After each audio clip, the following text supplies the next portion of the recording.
My fault, man. It's my fault. What can I say?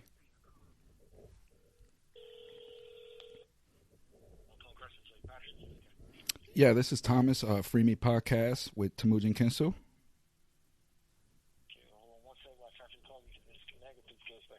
Yep, thank you. 7 days a week by telephone, text message, email, mobile. Hello. Hello. Hey, Thomas. What is going on, big dog? Too much prison, my friend. Way too much prison. How you doing? Man, I'm surviving, man. What can I say? I'm blessed. Yeah, yes, you are indeed. You have your freedom. You have your life. You have a wise mind, lovely child, a beautiful woman. Pretty much all you could ask for. Just try to keep it that way.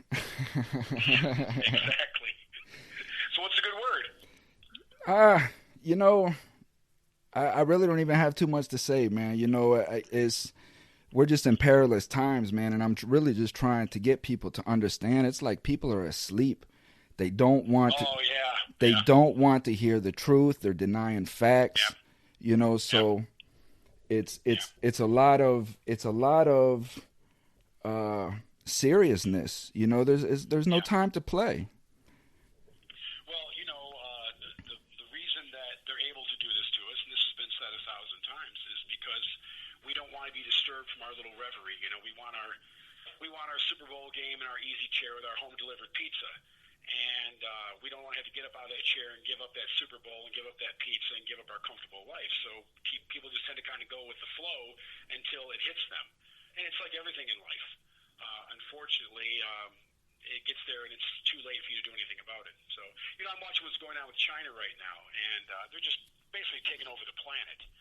And it's funny watching the political battle between the Democrats and Republicans because everything's become so politicized now, like COVID, where everybody takes a side based on the party they belong to, you know, instead of just the basic wisdom or knowledge of the subject. So, for example, the left seems to be leaning towards China, whereas they really opposed China years ago for being a very militaristic and oppressive state.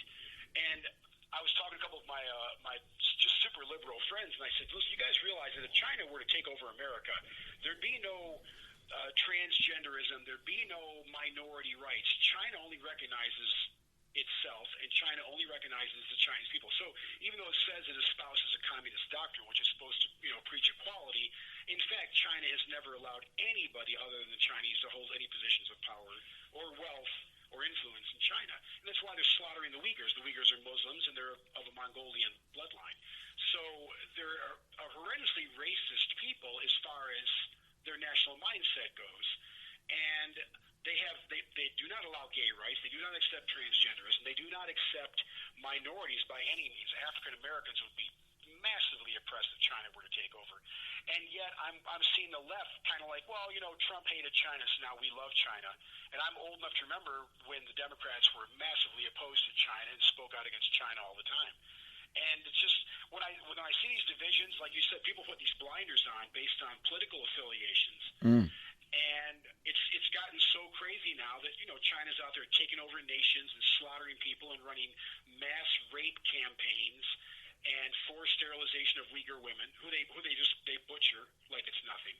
And we're just kind of like, but they make our shoes for us cheap and they make our iPhones for us cheap, so that's okay. And then the division spreads to the sports teams that want to obviously have the connections in China, which are going to bring them a lot of money and power. So suddenly they won't speak out, and then the media franchises are afraid to speak out, and we're suddenly all afraid to speak out. Now, the Chinese people themselves are beautiful people. They're amazing people. They're incredibly creative and intelligent people. They have an unbelievable history. But what the government is doing is shocking in its brutality. And yet I have these friends who they think they want to import that over here. And I try to tell them, you don't understand. You wouldn't have any rights in a system like that. There's no freedom in that system. The internet's controlled. There's no anything as far as opposing the government on any stance. And they'll just kill you. And then they harvest organs from prisoners. They kill about 66,000 prisoners a year, which is the amount they admit. It could be far, far larger. And they sell their organs. And they have tours you can buy where you can go to China and get a kidney. as long as you sign a document saying you won't ask any questions about the kidney. And they will type match that kidney to you because they type match all prisoners. So you pay a $30,000 fee. They put you up in a beautiful hotel. You get wonderful surgeons, and they bring you a brand new kidney, and they install it, and you leave. No questions asked. Do you know where they get that kidney from? It's not a volunteer. They execute prisoners and take their organs and sell them. Right. And so, when you talk about how people don't really understand what's going on, all that information is out there for anybody to see or to read or to learn about. This is not some conspiracy theory on my part. Well, let me I've read volumes on this. Let me stop you right there, because this is a beautiful point, because I'm sitting here and I'm listening to you, and I'm like, the first thing that comes to my mind, T, is you have been incarcerated since the 80s. You have been in prison since the 80s, and you are spitting more truth and more facts than people that are out here. And it's just, and now if that's not a shocker, if that's not an eye opener for people, how are you learning this?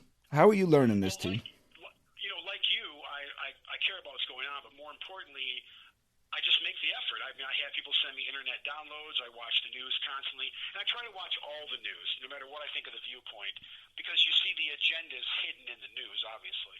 I watch the BBC, which is generally very neutral, and then I watch, CNN, which has a very powerful left slant, and Fox has a very powerful conservative slant, and those two, they hate each other and castigate each other constantly. But in between, you see what's going on.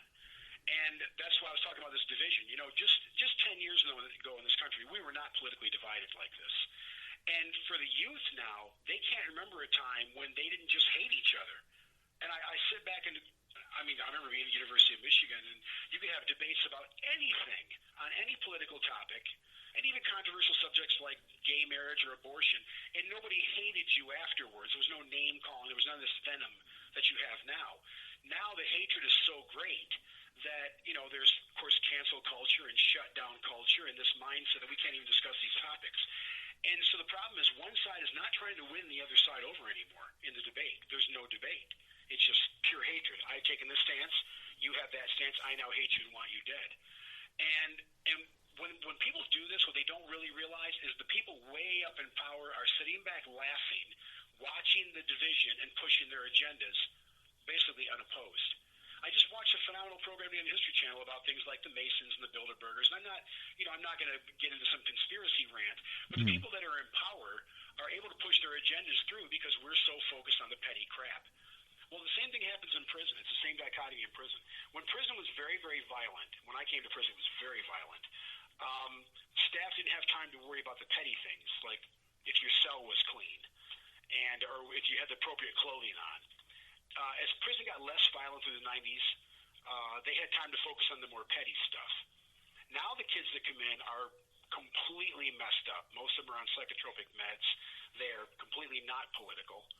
And they really only care about getting high and partying and the wheels that go on a car, what tennis shoes they're wearing, all this nonsense. So guess what the prison was able to do over the years? Take away our health care, take away our food, take away our exercise, take away our programming, take away almost all of our property. Because we couldn't focus on what they were doing to us. And that's exactly what the government does. Don't watch what this hand's doing, watch this hand over here. So you've got, Don Lemon fighting with Tucker Carlson, and it's very entertaining to watch these two blast each other, and whether they're making good points or not.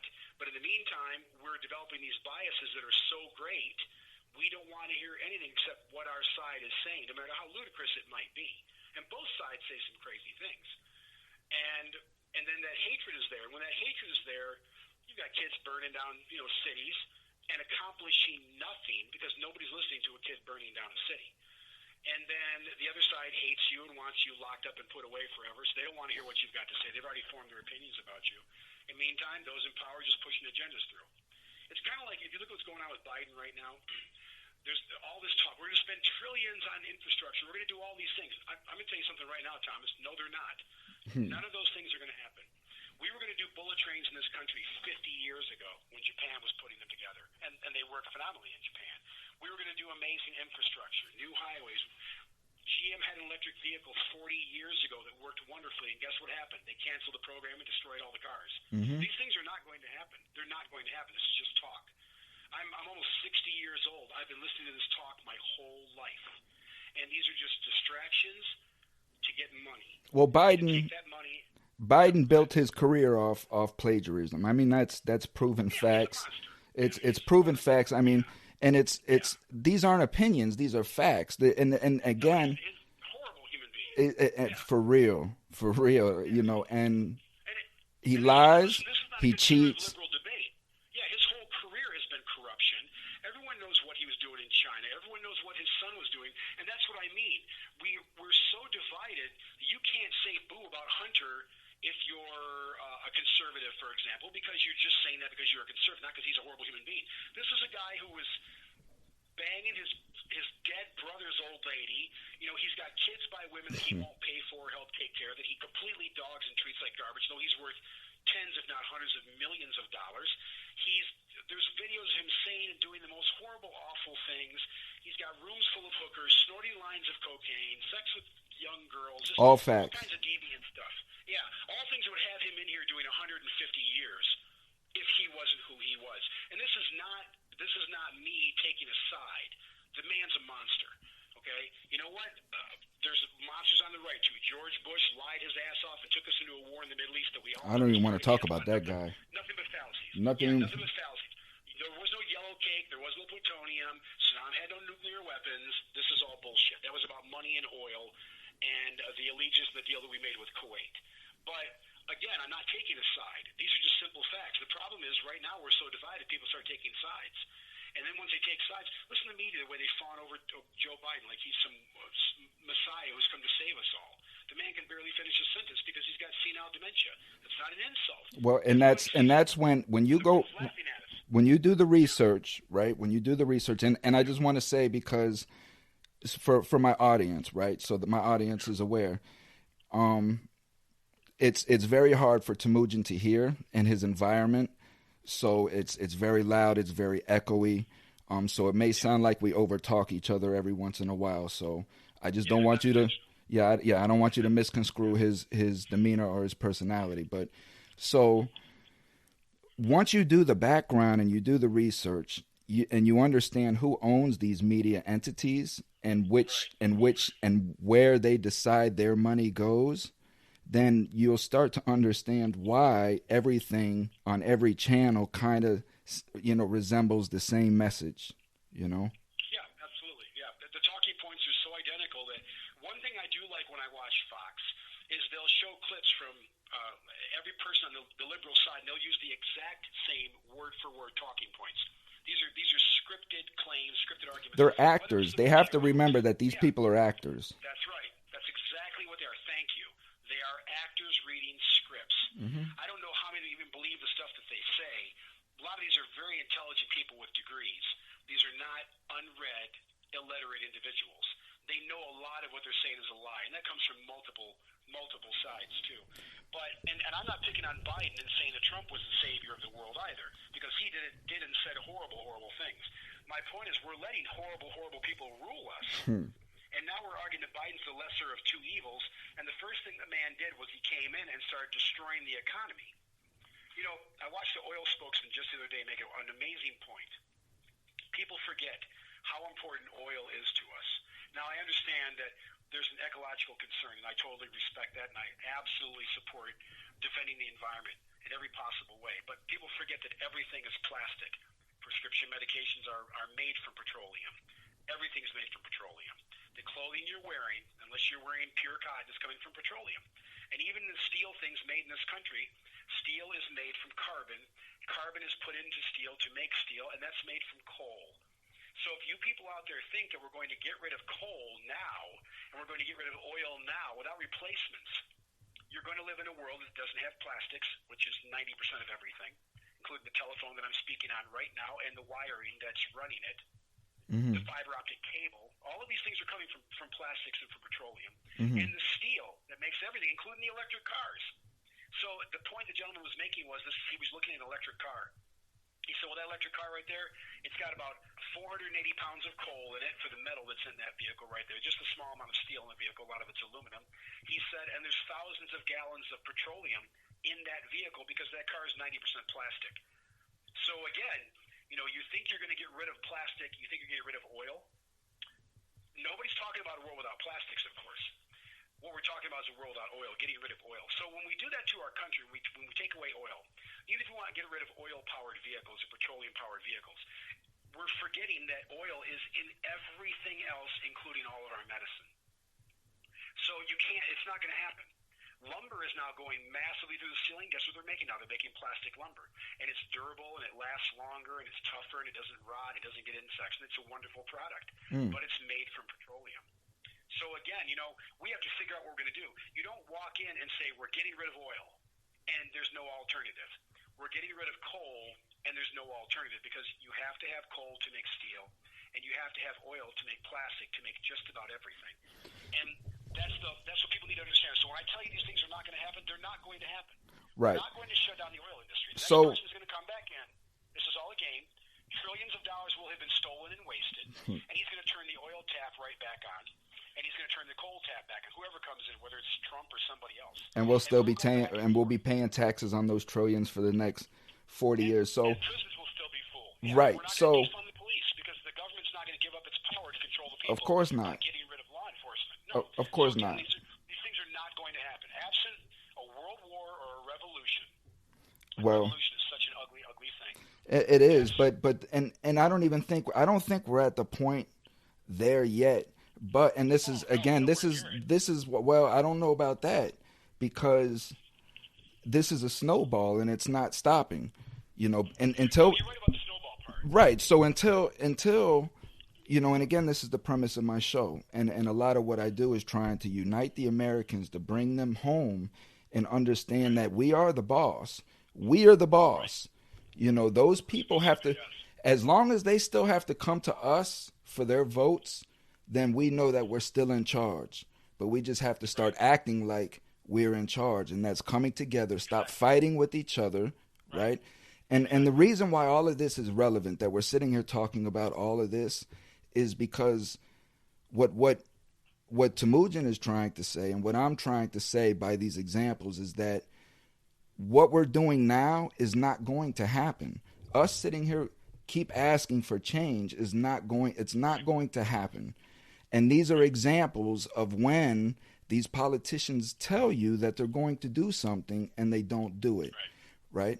So we have to try something else. And the only thing that we've never done is come together as one nation, one voice, and come together and start bringing change.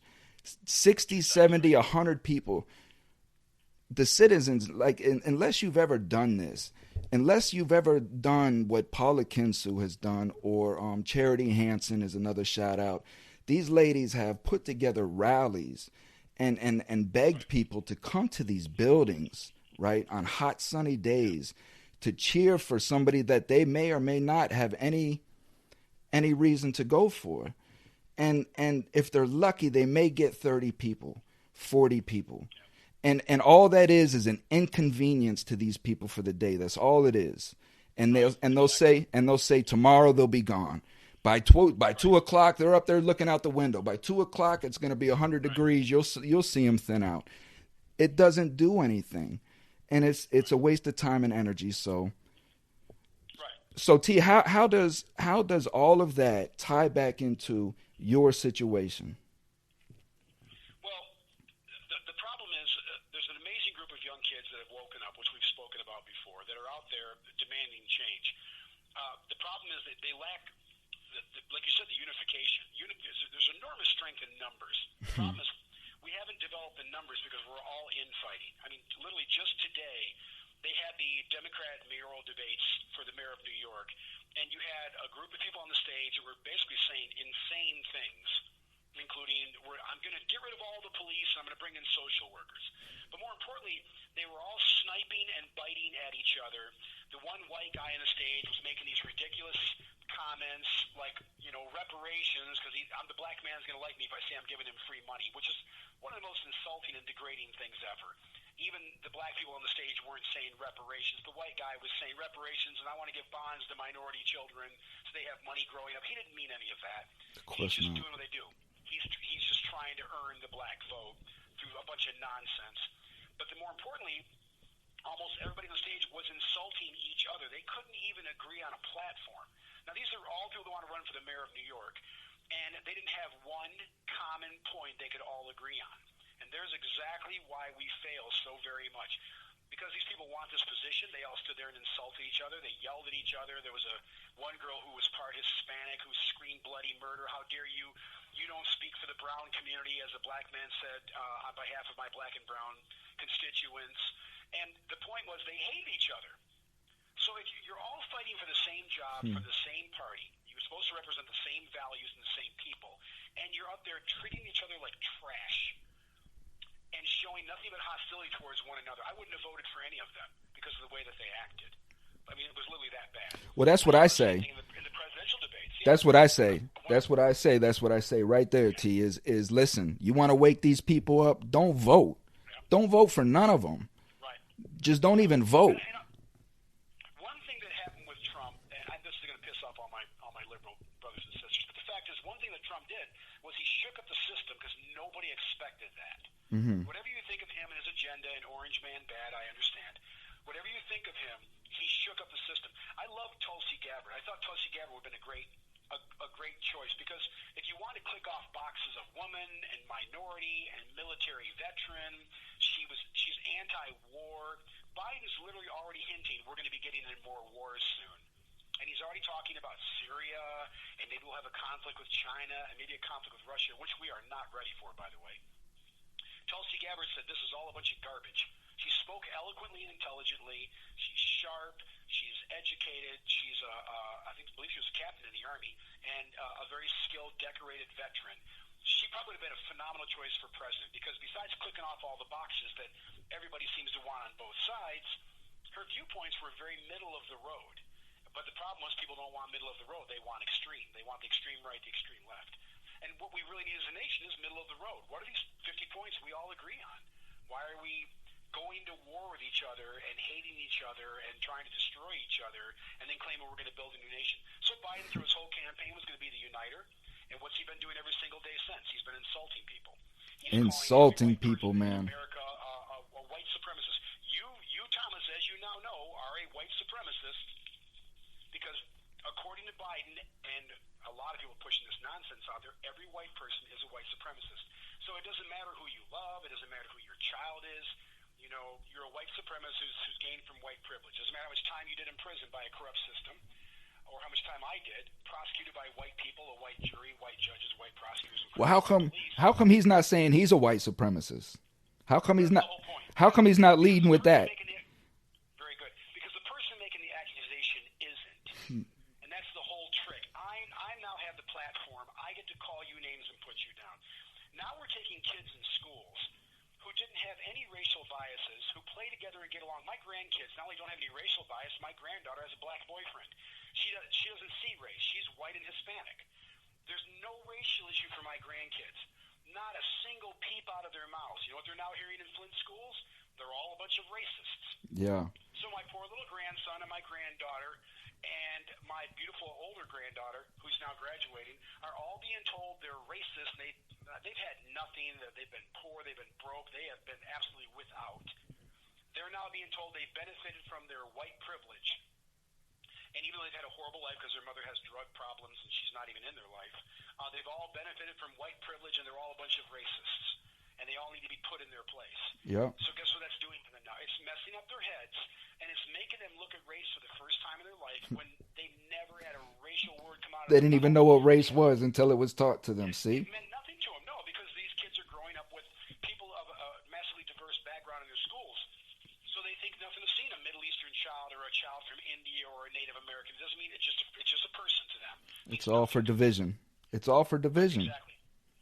That's exactly what it is. It's division. It's not bringing kids together. It's not making America better. It's not righting wrongs. It's teaching hate. And again, this is going to infuriate some of my friends on the left, and I'm sorry, but it's true, and I'm watching it happen. But the people that are doing this are getting money for this. The race hustlers are no different than the actual supremacists.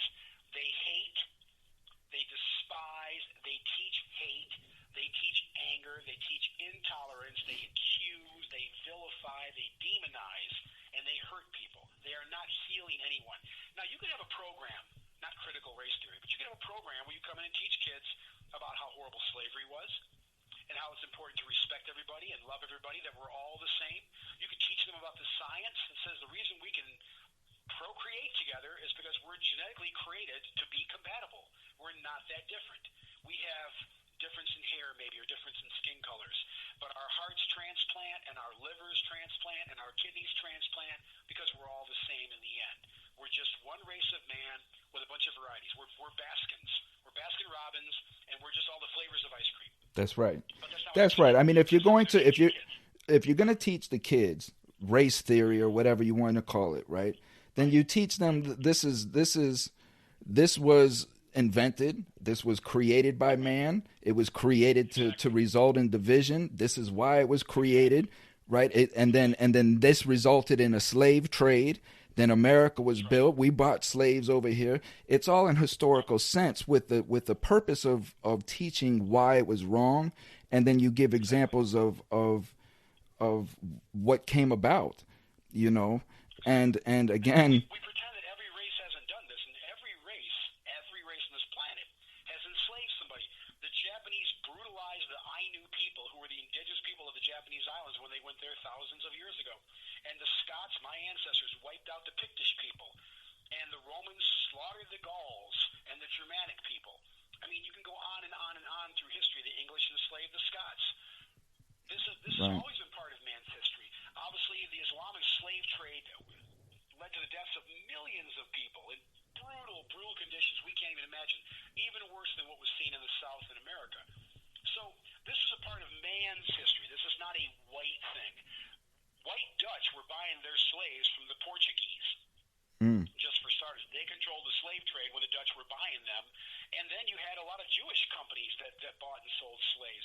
This is not a race thing. This is a man thing. Let me ask you this, T. Just like we war and we rape and we kill and we brutalize.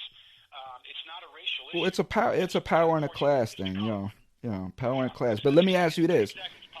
Since the administration change, have you noticed a difference of racial tension inside there where you're at? Yeah, it's getting way worse. Yeah. How so? There was all this Biden peace and love crap. And now every day the man's on TV, the first thing out of his mouth is, we are a supremely white supremacist nation. And he's got the FBI looking into white supremacy in every aspect of our lives. Now, just so everyone knows, and you can ask anybody in the MDOC, I'm not the only one saying this, we don't have that like people think we do in prisons. We don't have the Aryan army out there murdering young black people or raping them in showers. That's movies. In-prison gangs are almost always based on drugs and power. Even if they have some kind of a racial agenda, the racial agenda is secondary. So, for example, in California, the Aryan groups hang out together because they're white, and the black guys hang out together, and the Hispanics hang out together in divided groups. But guess what? The Hispanic groups all kill each other, and the white guys kill each other, and they all kill each other. The whites kill the Hispanics kill blacks, and blacks kill the whites, and so on. But when it comes time to do business, when there's profit involved, money, drugs, things like that, guess what? They all start working together again. When there's a profit motive, the race goes out the window. All that, those guys are this and these guys are that. Suddenly you can talk to them when you're going to make a bunch of money on a deal, or when you need to get something done, or you want to smuggle something, you want to pay off a guard or punish somebody or whatever. Right. Integrity and honor goes out the window. Yeah, absolutely. Now, in Michigan, all that Aryan Nazi crap has been gone for years. We don't have those people in here anymore. And the few that we had in the old days were a joke. They never had any real power in here. The Odinists never had any real power in here. Mm-mm. You know, the few guys that were running around spitting anti-black propaganda were pretty much on their own. They had no real power. The white guys here that had real power, guess what? They were the old-timers from the hood. These are guys that worked with the brothers. They played on softball teams with the brothers. They lived in Cass Corridor in the worst parts of Detroit. They grew up around every possible race, from Chaldeans to other people of Middle Eastern descent like the Lebanese, to Africans, to Hispanics and whites and so on. So again, those really powerful white guys in here, they never had a racial agenda. You know, they were just as pro-black as they were pro-anything. That's kind of where I come from, because I come from Flint. So I never had a racial agenda. So, again, that's when you start seeing Biden go on and on and on about everything in society is controlled by white supremacy, that's a bunch of garbage. There are older people with biases, absolutely. How is the majority of this country are not the old people. T? Yeah. How is that? So how is that racial tension like affecting the orchestration of the prison? Well, the tension's finally coming back now because this administration is constantly going on and on and on about race, race, race, race, race. And when you do that, people's ears prick up. And they go, what? Huh? What? Meantime, they're teaching kids in the school all this racial garbage and this hate and this division, and these guys have kids, and they're hearing about it, and they're talking about it, and they're talking to the kids. And what you're starting to see now is people actually becoming more racist than they were in here just 10 years ago. I'm seeing whites that are like, man, I'm sick of hearing this fucking shit. I treat everybody good. This is bullshit, man. And everybody who knows me knows that 90% of my work is for minorities because those are the ones that want to need and help the most in prison. Mm-hmm. And so here I am spending my life in here defending minorities, not because I'm some white saint, not because I want accolades for myself, because that's the majority of guys that have serious problems in here, whether it's a lack of money or a lack of education, or maybe they got really screwed over by the system. Now, of course, there are biases in the system. Nobody's denying that. Mm-hmm. But now these guys feel they have a grudge. And now the President of the United States is telling them that the white man is racist and out to get them and always has been and always will be. And their kids are hearing it in schools. And I'm starting to hear all this talk from people that I have known for years. I have a friend whose name I won't say, who's becoming incredibly racist, a black guy, who was not racist 10 years ago when I've seen that a lot too, man. It's happening now. It's getting bad. And now the tension is starting in here. Now, the gangs in prison are mixed now. So all of our gangs, I won't say their names on the air, are pretty much racially mixed. Even gangs who had a racial identity in their name are now actually mixed race. So they have Hispanics, whites, African Americans, and even occasionally people of Middle Eastern descent. So now even they're having problems because, let's say, the black members of blank gang are now kind of separating off to the side. Well, man, President's right, man. You guys are all racist. And it's all day, every day. If you watch CNN, it just goes on endlessly. It's just horrible. Fox acts like there's nothing wrong, and CNN acts like every race is going to kill each other within 5 minutes if we don't all just do something. And so, again, I'm seeing racial hatred starting here now, and I'm seeing white people who I've never heard say anything racist now go, man, I'm sick of hearing this shit all fucking day, every day. Diversity my ass. My sisters told me that they told her they wouldn't hire her because she's white, which is happening now. And you see, like Grubhub and DoorDash are telling white businesses you have to pay full price, but if you're a minority business, we'll give you a deal. Now, T. Yeah. You heard the one from Popeyes? No. I did hear something was going on with Popeyes. Yeah. Yeah. So Popeyes said that they reserve the right to refuse to serve white people. Right. Exactly. So everybody out there needs to understand you are not accomplishing shit. What you are doing is you're starting a racial conflict that you do not. But that's their agenda, though. You are not prepared for. That's their agenda. That's their agenda. They're doing what they want to do. Right. And as I said to you the last time we spoke, if there is a racial war in this country, African Americans are about 12.6% of the population. When you break the numbers down on available African Americans to fight in this great war that they're trying to buzz up, you've got a specific number that are incarcerated, elderly, those with physical problems, those who simply wouldn't join into a conflict, those who might. It doesn't even matter. I mean, we don't even. Yeah, we don't even want to go there. You see my point? Why is the government doing this? Why are they buzzing this up? Because that's their agenda. That's what they want. Because what happens? Okay, hold up, T. Hold up. So what happens, right? Is conflicts start happening in small little cities. Pockets of conflict start happening, right?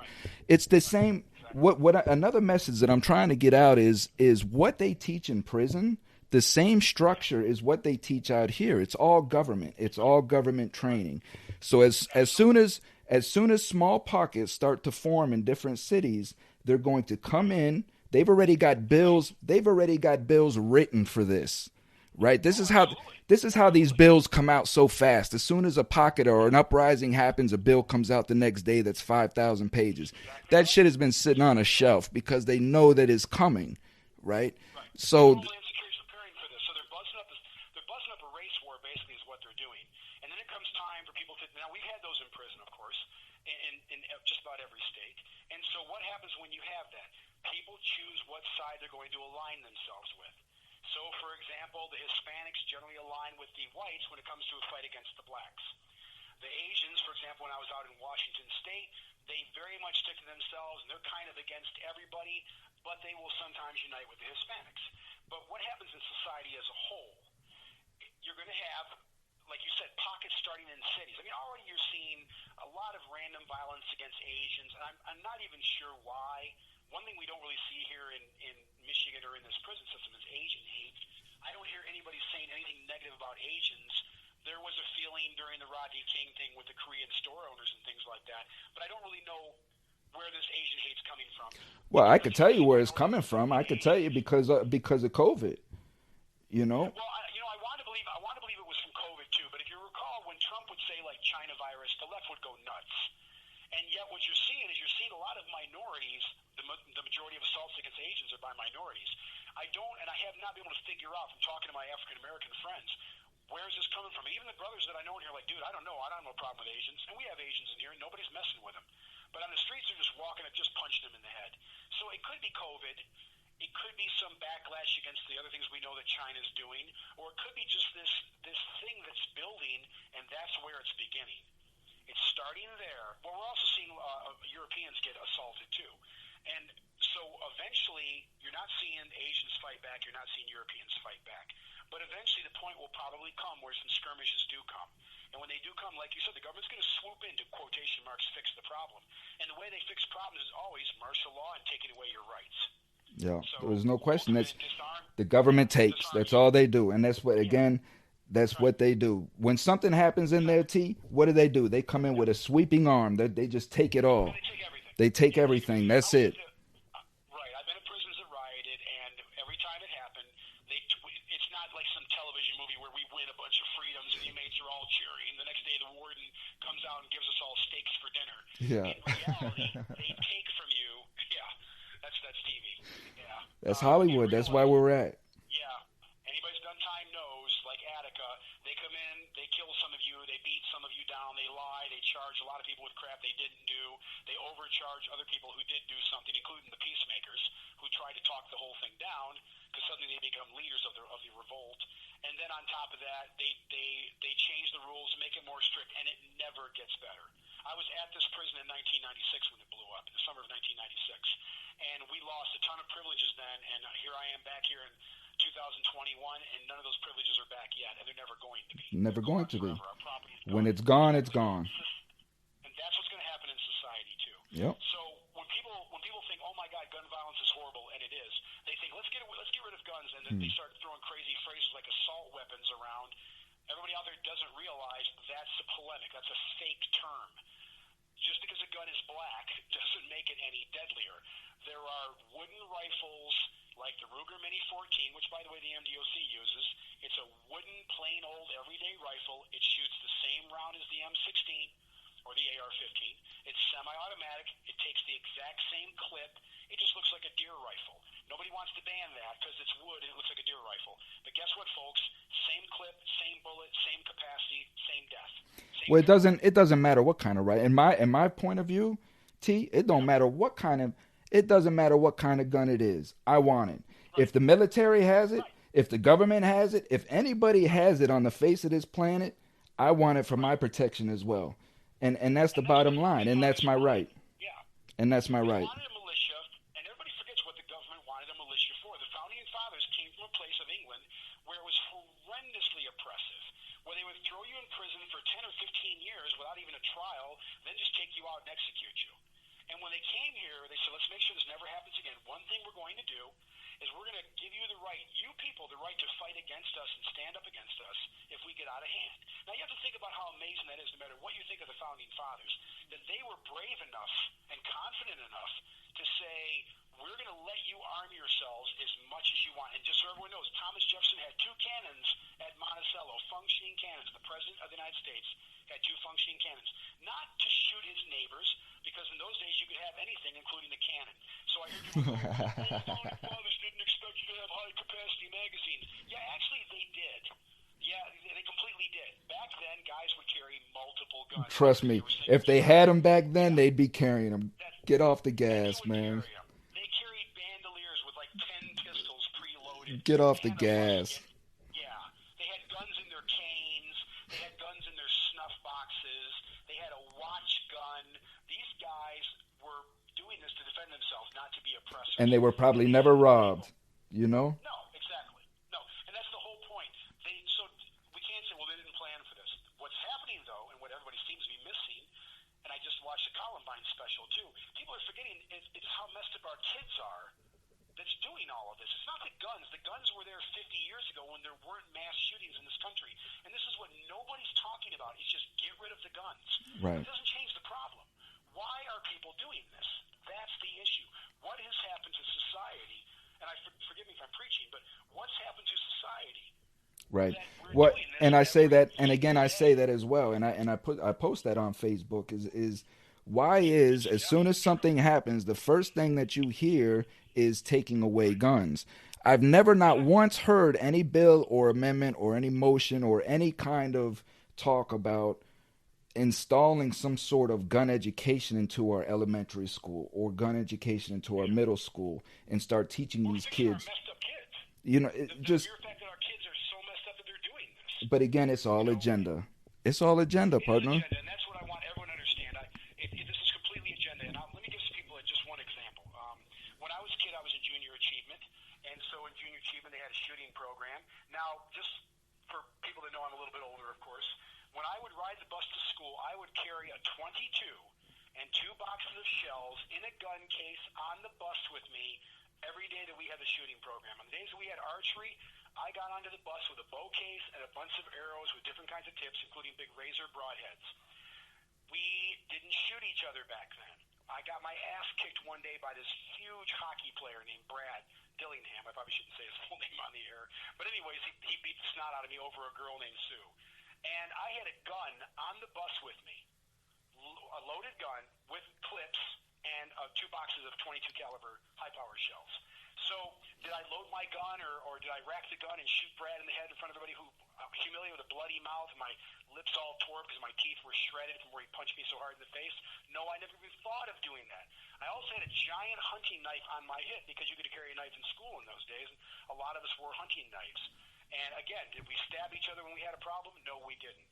Were we better human beings than all of you out there? No, of course not.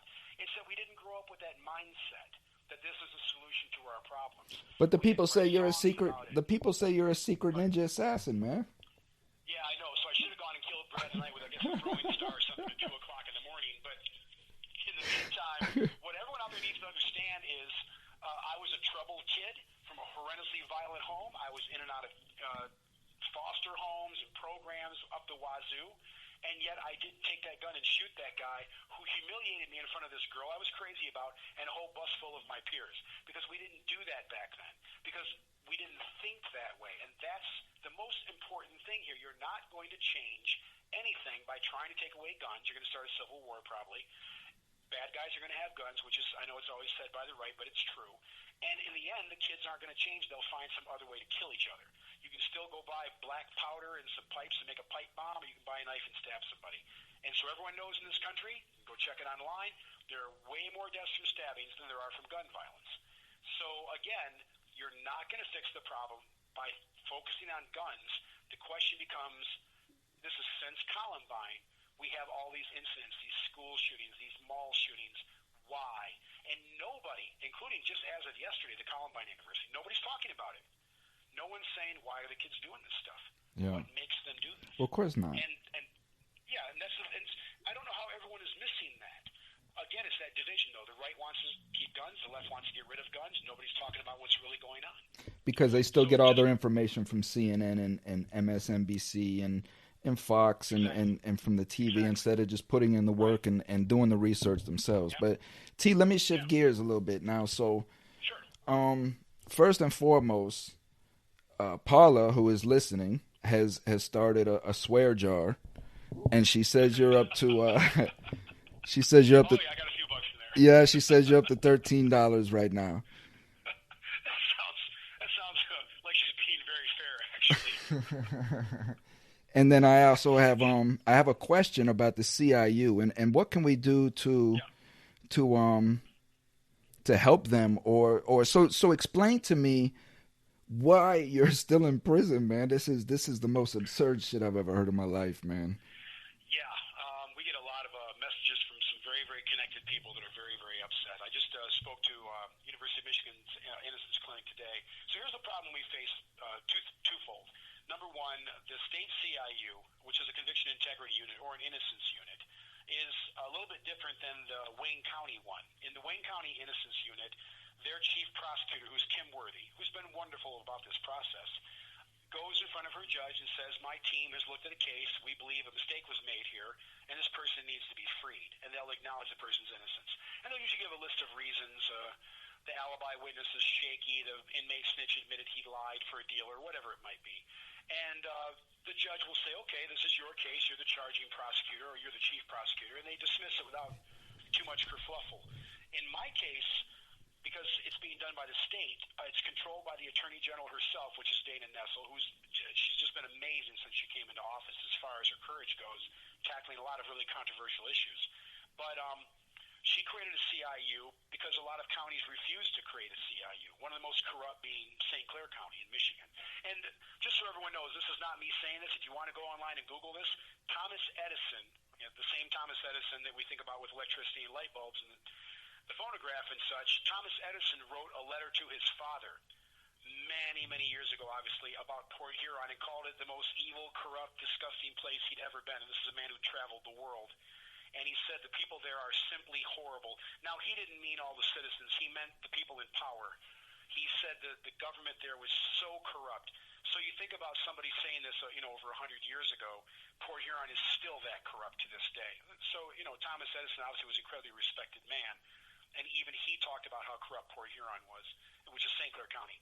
So anyways, because they absolutely will never admit they've done anything wrong to anyone ever, including me, they refuse to create a CIU or even look at this case. And also as history, they came out a while ago in the press and lied and said, this case has been reopened and reinvestigated multiple times. So we sent some Freedom of Information Act requests to the county and said, based on your statement, we want the reports and the investigations and such, and everybody can guess what came back. Does not exist. Because it was a lie. Mike Wendling lied. They had never reopened this case. They'd never investigated it. So Dana created a state CIU, and she assigned a team to it. And unfortunately, one of the lead members of that team had a conflict, and she wasn't able to work on my case, even though she's a wonderful person who specializes in this field. So they brought in their very best people from the Wayne County CIU to handle my case. And they've done an extensive investigation. They've been through thousands of documents and looked at numerous witnesses, my polygraphs and everything else, and came to a conclusion.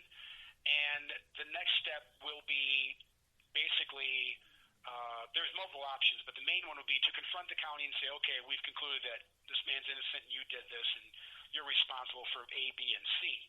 The county then will, of course, say, we didn't do anything wrong and we're not going to take any action. That then requires the Attorney General to take the case somewhere else. And I don't even know if there's an exact process in place for this. I'm the first time that this will happen.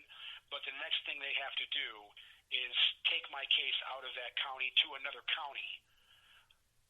I believe, and even then, just so everyone understands, even that's kind of a gray area. We don't really know how they're going to resolve this. That's one of the problems. There's internal stuff going on, obviously, that they will not discuss with us. So there's no denying my innocence. It's simply, how do they go about achieving my release? And in the end, an independent judge who's not from St. Clair County is going to have to be the one who orders my release.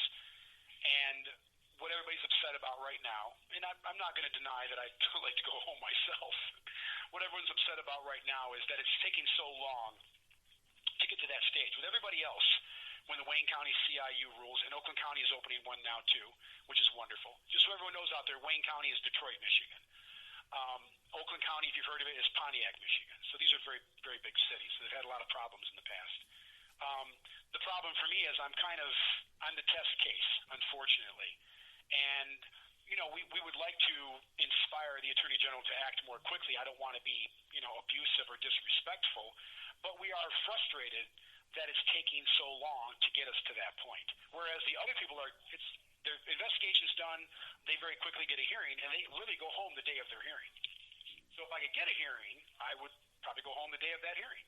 and I could begin all this wonderful work that we have lined up to But help all these people out there. so nobody's denied the fact that you're innocent. No, not at all. I don't want to speak for the unit, but I believe I can say without upsetting anybody that, yeah, no one is questioning my innocence. The issue is now what to do about it, basically. And legally, there are other options. Most of you out there might know, if you've been listening, that I have a couple legal degrees and been a pretty successful litigant. One option, of course, is to do a habeas. Habeas corpus is Latin for basically to release or to deliver the body, and it's a state or federal mechanism where you go to a judge and say, there's been an injustice, let this person go. Another option is the governor to do a commutation or clemency or a pardon.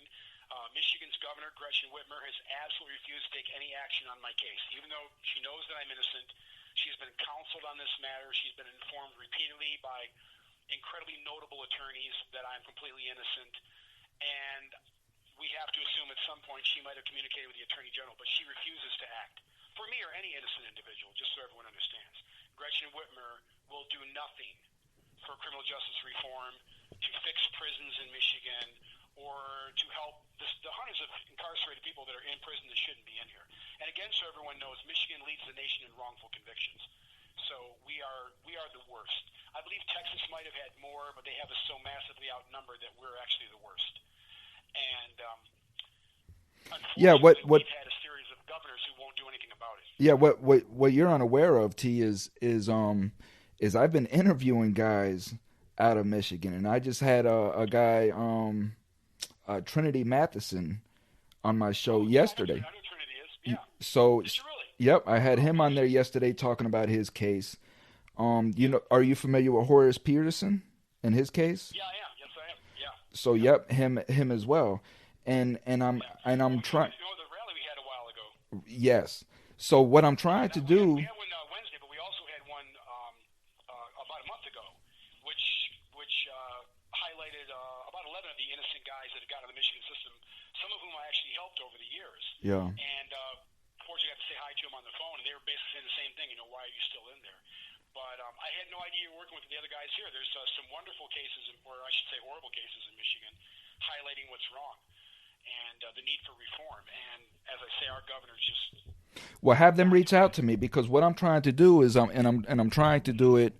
I'm trying to document all of this live, so that people can come together and see all in one package. Like, hold on, you have all of these people around the same time coming out saying that they were wrongly convicted or innocent. Because there's a group that I talked to that's familiar with this case as well, and it's like they said that it would take a public outcry to get an audit system on the judicial system per se, to go back and look at all of these cases and look at all the corruption. And a public outcry is not 100 or 200 people. A public outcry is people 50,000, 100,000, 200,000, a million.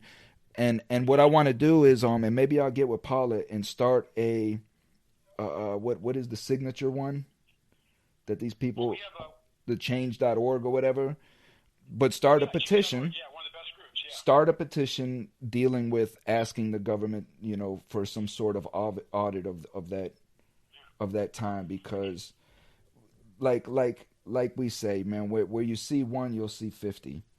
So. And I want people to understand something too. My case is obviously one of the worst of the worst, and I've been sentenced to the maximum penalty available in Michigan. In fact, Robert Cleveland once complained that we didn't have the death penalty. But people need to understand there are hundreds and hundreds of thousands, if not millions, of Americans who've been wrongfully convicted who aren't sentenced to die like me. It's not just murders, or it's not just rapes. It's every possible crime you can imagine, and it's because of the way our system is set up. We have almost no checks and balances. Our appellate system is a joke. You get some slipshod attorney like I did. Mine was everybody knows, a well-known cokehead. He was actually admitted it in news articles later on about his cocaine nightmare being a living hell, and yet no appellate court would give me any action on this, knowing this man was corrupt and a drug dealer and a crackhead and everything else. That's because in the country right now, this goes on so much that until it hits us, we just take it for granted. But people, once it hits you, your life is over. It's already over. Every penny, your life is over. It's every penny that you've got. It's the shame frustration. It's the massive expense. It's draining your bank account to pay for an attorney who will probably do a terrible job and not get you off. Or it's you eventually relenting and pleading to something because they've told you, if you don't plead to this, you're going to get this. Now, just so everyone knows, or people who haven't listened in the past, they offered me continuous plea deals to try to get me to plead because they knew that A, I didn't commit the crime, and B, they had absolutely no evidence that I was involved in any way. And what happened? What would have happened if you would have pled? Okay, so they came back with a 25, and then a 15, and then a 10. So in 1986 in Michigan, we still had what's called good time, which a lot of states like Michigan have gotten rid of. Now we don't reward good behavior anymore. So with good time, we also had correction centers, which some of you might be familiar with. You leave prison and you go live in a secure building on the outside, and you work through the day and you report back, and then you're locked down at night, depending on your schedule, and you pay a small fee often to stay in these places, but you're still under departmental custody. And fleeing from that place is like an escape from prison. You get charged and you go back to prison. So we had correction centers all over the state. Now, you could go to a correction center when you were 4 years from your out date. I had a year of credit in the county jail. I would have gotten at least 3 years of good time. I literally would have gone to quarantine with a 10-year sentence, and I would have gone right to level 1. And within about a year or two, I would have been working out in the streets at Taco Bell in a correction center, free to drive a car or a motorcycle and make love to my girlfriend and see my children and so on. But I wouldn't do that because I didn't do it. So here I am 35 years later, still in prison for a crime I didn't commit. So the reason this matters and should matter to everybody is they thought I was such a little inconsequential nobody. They were willing to give me a sentence so small that they knew I would be right back on the streets in no time. Now, I'm the deadliest, most dangerous man that ever lived, and it's pure evil in my eyes, and they've never met a monster like me before, and blah, blah, blah, to justify what they did to me. Well, they weren't saying any of those things when they were ready to let me go, but I wouldn't play the game. I wouldn't plead. I wouldn't confess to a murder that I didn't commit, and it infuriated them. So they spent a year torturing me in the jail, and they gave me the maximum sentence they could give me. Now, the reason that matters is first-degree murder in Michigan requires proof, not suspicion, proof of premeditation, planning, and forethought. They have to show that I did things like I went and borrowed a gun from my buddy, and I said, I'm going to kill that guy, and my girlfriend tried to talk me out of it, and I said, no, I'm doing this, and then I sat there and I thought about it. I planned it for days. The fact is, nobody knows what happened to this guy.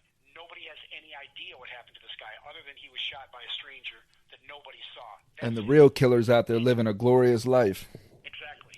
And yet they gave me the maximum sentence. They broke the law, didn't show any planning, any forethought, nothing. No getting a gun, no borrowing a car, no driving there, nothing.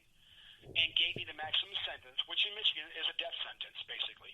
Then they threw me into the world's largest walled prison at the age of 24. In one of the most violent prisons in the country also, a place I wasn't supposed to be because of my age. The rule in Jackson was you had to be 27, but they put me behind the walls in Jackson anyways, hoping that I would go back there and get murdered.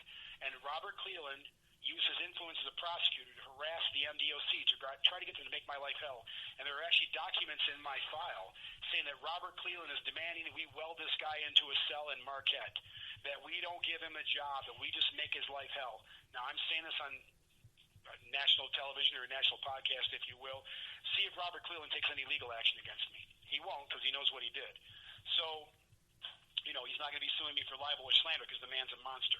Same man that wrote the written orders to torture me in the jail. No visits, no showers, no recreation, no phone calls except for monitored calls to an attorney. I wasn't even allowed to have a Bible. No books in cell. No reading privileges. I could go on. So let me ask you this here, right? Because a lot of what you explain, right, is what we call diesel therapy. Yeah, right? Exactly. Oh, yeah, I get a lot of that, yeah. So for a lot of people that may not understand what diesel therapy is, because that's not just a common term that a lot of people know, what is exactly diesel therapy? Okay. So when you're charged with a crime and you won't play the game, they have their mechanisms for torturing you in the jail and giving you an insane sentence. When you're in prison and you won't play the game, or you stand up and you resist, or you fight for civil rights, or you advocate like I do, you are threatened, your cell is destroyed, your visitors are harassed, your calls are hyper-monitored, your property comes up missing, you get smashed, mail doesn't make it through, and then they have what's called diesel therapy. And that's not even diesel therapy. No. Diesel therapy is the next step. We'll just ride you all around to the crappiest prisons we have, often as far away as possible from your loved ones. So if we know you're getting visits from your wife, and your wife lives in the Flint area, which mine did, we'll send you across the bridge 5 hours away to the Ken Ross Correctional Facility so she can barely visit you because she has a job and a life and responsibilities and a home to take care of and 2 children to raise. And they knew exactly what they were doing when they did. Oh, no. What happened, T?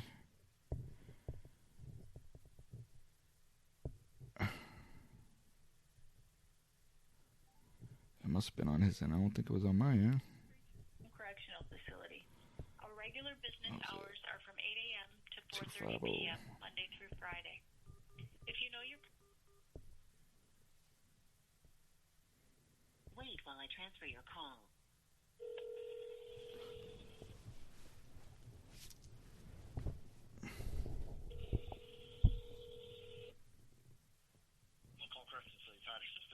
Yeah, this is Thomas with Free Me Podcast. I think we got disconnected. Sorry, who are you speaking to? Temujin Kensu. Kensu? Okay, 1 second. Transfer your call. Yeah.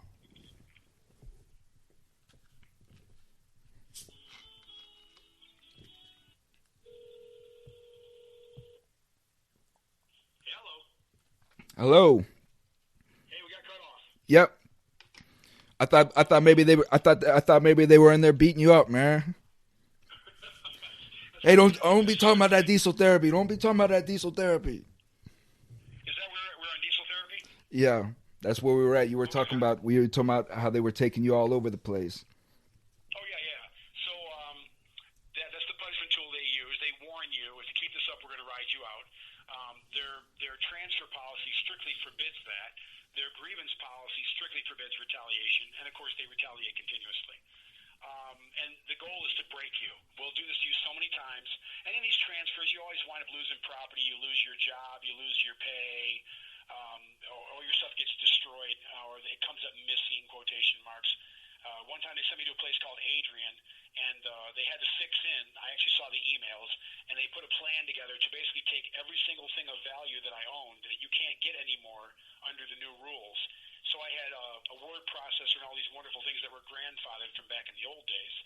And they came for every single one of those items, whether it was my nice jacket or my typewriter to keep me from doing legal work. They took my guitar and my amplifier and all my musical equipment and all my exercise clothes and my workout, I had powerlifting clothes. They took all of my weight belt, everything that they knew would make my life better in some way, they took. They did these fake series of hearings. They called it all contraband. None of it was contraband. And forced me to send it out on threat of destruction. So if it had been contraband, I wouldn't be allowed to send it out. Right. This is what they do, again. Right. Yeah. So they'll say, a weight belt, not allowed. Well, there's no rule against weight belts. But they would just do a phony hearing. And then you feel powerless because what are you going to do? You can't get up and beat the guy up who did this fake hearing. And if you write a grievance, they just laugh at you and they deny the grievance. So your last Right. course is You're right. litigation. Yeah, you're writing a grievance. Years. You're writing a grievance to the people that took the stuff away from you. Exactly. And they're never going to admit what they did to you. So it's like, oh, we find that everything was fair and wonderful. Right. And then you have to file a lawsuit, and that takes years. And most inmates can't do that. They don't know how to do it. They charge you $400 to file the fee for the lawsuit. Now you don't have your typewriter, so you have to write everything by hand. So imagine trying to fight the state's attorney general by hand, on scrap paper, and while you're in the hole with no access to a law library. And this is what they do. This is how they beat you down. I'll never forget. They do this to Hundreds of thousands of prisoners. I'll never forget, T. A dude from the shoe, right?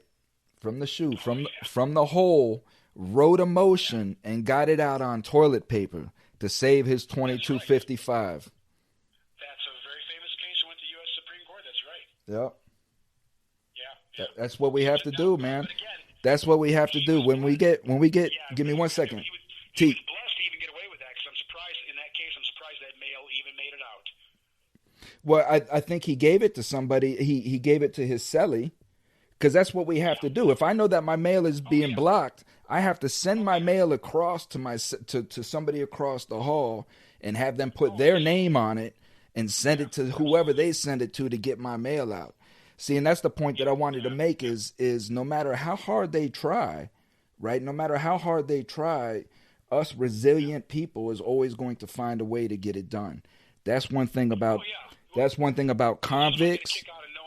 That's listen, I get a kick out of knowing that for years I would send my legal pleadings to my wife from somebody else and to a different name than her at a different address, and then have those things forwarded onto her to prepare or to get onto a lawyer, because otherwise it would go right in the garbage. Oh, Kensu's sending legal documents out. Well, those aren't going to make it. Yep, they go right in the garbage. Yeah, exactly. And you wouldn't know. And that's the thing. No. Because you put it in the mailbox and you think that it's gone, man. I can't wait to hear back from the court. A year later, you're like, the court's like, well, sorry, sir, you're expired. We never got anything from you. You know, so. Exactly. Yep. Well, I'll tell you a kind of a cool story. There are some good people that work in this place. And when I was at Saginaw, some staff there in the command were very sympathetic to my wrongful conviction. They had seen a lot of the media coverage. They knew that I had nothing to do with this crime. And I was working on my habeas. And just so everyone knows, I won my own habeas. The case is Freeman versus Trombley. And it's super rare for an inmate to win a habeas. And I won the habeas on actual innocence. So a federal judge, a phenomenal federal judge, ruled that I was completely innocent of this crime and that I should be released. But to get to that point, some sympathetic staff let my wife and I do our legal work on our visits together. So I'd actually bring up all these materials I prepared in my cell. Her and I would go over them together. She would then bring back the copies that had been corrected. We would then go over all of those and prepare all these pleadings, actually on visits. And that was the only way that I got my habeas done and out of that prison, was doing all the work on a visit, not putting it in the mail. So she was able to carry it in and carry it back out, because of a policy that allowed you to share legal documents and to go over them together. So some shift command workers that were there were like, we can stretch this rule a bit to help you out, because otherwise those things would never have made it to the court, and I would never have won that case. So, and of course, the Sixth Circuit then overturned it, claiming that I was late when I filed the habeas. They didn't care that I was innocent. And a very horrible judge named David W. McKeague protected his friend Robert Cleland and said, oh, well, no, you filed this appeal late, so we're going to try and tear apart this ruling from the chief judge of the Eastern District Court, federal court, who says you're completely innocent. And they did a horrible, phony analysis of the case, deliberately misquoted all the facts, and brushed off the mountains of evidence, the law enforcement, the polygraphs, the forensics. And again, I think I mentioned on the last show, basically held that it's okay to kill somebody with absolutely no evidence of their guilt whatsoever. No evidence. And when I say no evidence, so everyone understands I'm not exaggerating, I mean no evidence. No weapon, no witnesses, no confessions, no forensics, no anything. No suspect properly identified, no firearms, no knife. And the thing of it is that people may find this hard to believe, right? Coming from other states and experiences and things like that. But if you caught the message from Trinity last night, you're hearing people are in prison who didn't even kill anybody because exactly right. because their co-defendant was off. Yeah, because their co-defendant went off and did whatever he wanted to do and kill somebody without you knowing. You're still charged for murder. Yep. So what you're saying, T, is not unbelievable when you put that in perspective, Yeah, there's actually a funny you bring that up. There's a case, the Norman Buck case. Norman Buck was a bully from Flint who I actually knew. I had actually gotten into a fight with Chris Buck, a relative of his, shortly before this incident. And Norman Buck did some time in prison here in Michigan, and when he got out of prison, he was bullying the neighborhood kids in the Flint area. These were good kids. These were good kids. These weren't drug kids or bad kids. These were really good kids who basically were Boy Scouts. And they didn't get in trouble, and they didn't break the law. And Norman would bully them. He would take their money, whatever little jewelry they had, or steal their bicycles, just crap like that. Now, this is an ex-con terrorizing little kids in the neighborhood. And they tried going to the police, and the police wouldn't do anything about it. They didn't care that Norm was the next con. They didn't care he was bullying and robbing kids. And he would often do it in false pretenses. So he'd find the kids together all hanging out drinking pop. He'd say, hey, what do you guys stole my tools or something like that. And, no, we didn't steal anything, sir. And you're all giving me your money right now. I'm going to kill all of you. I'm going to rape you. I rape guys in prison. He just terrorized these kids. Well, they included a guy named Norman Wayne Seago and Buck's own son, Norm Buck Jr. So a guy named Randy Overton decides he's not putting up with it anymore, and he's going to get in the shotgun, this old crappy, break in half single shot shotgun, and he's going to intimidate Buck with it. So if Buck comes around us again, I'm going to point this shotgun at him, and I'm going to let him know we're not putting up with this anymore. And there was Joe Geik was there, and I believe there was a female there too at the time. And sure enough, Buck comes over to terrorize these kids. He comes to the door of this house and starts being demanding and things. And he starts to come in the door, and Randy Overton, who's got this little single shot shotgun, is like, I'm going to shoot you. And Buck's like, yeah, you're not going to do shit, kid. And Randy pulls the trigger. Now, these are all kids. These were minors. These were all juveniles, 15, 16 years old. And he pulls the trigger, and everybody kind of freaks out, like, what the hell? Well, oh, my God, what did you do? Well, Buck is still alive. Now, Randy's freaking out, and he puts another shell in, and he shoots Buck again. And I believe he put a third shell in and shot again and pretty much cut Buck in half. My goodness, man. Flipping out. Yeah, now everyone's flipping out, okay? And nobody tried to stop him? Randy, now, just so everyone knows, I know Randy. He's a really nice guy. He's not a violent person. He was terrified of this guy, and he freaked out. And so they charged them all with murder and conspiracy to commit murder. Now, when this happened, like kids do, they started, making up stories, There was no question there was a record of what Buck was doing to the kids. The cops didn't care about that. Now they just really cared about this murder. So to cover their ass on leaving these kids out in the dark to get beat up and molested by this guy till they finally killed him, the cops decided to charge everybody.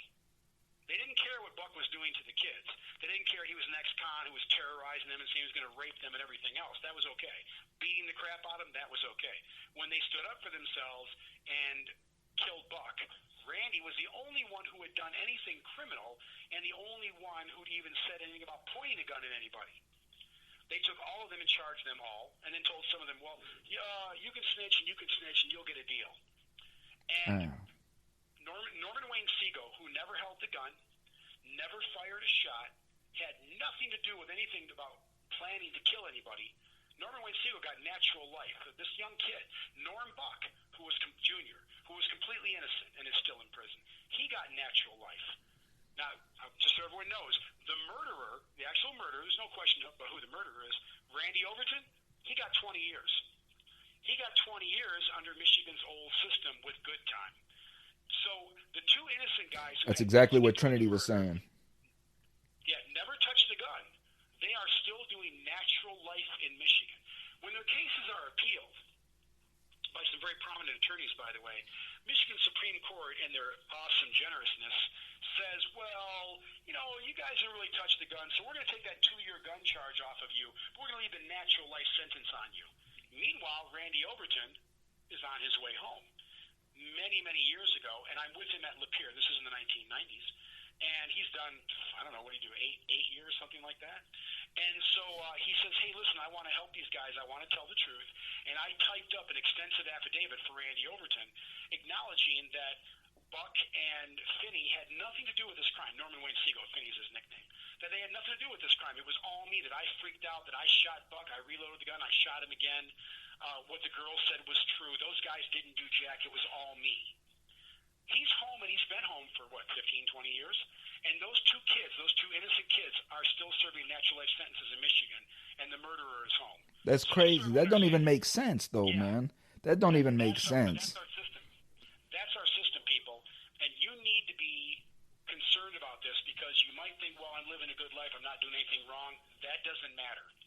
Your friend gets in the car with you one day, and you don't know your friend's got cocaine on him, and he's got a gun. And maybe he carried a gun and you just didn't know it. Maybe he had a gun on him that day because he was scared. You're going to prison, and you're going to prison for a long time because you're the driver of the vehicle that has cocaine and a gun. Doesn't matter how innocent you are. It doesn't matter if your friend says, hey, he didn't know I had it.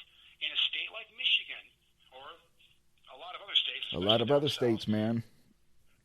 You are engaged in a a series of felonies. You are transporting drugs for the purposes of delivery. You are transporting somebody who's transporting drugs, just conspiracy and collusion. He's got a firearm. That's an accelerated felony on top of that. Whatever he gets, you're getting some time. So T. And this goes on for T. so many possible crimes. Yes. So let me get some advice from you, okay?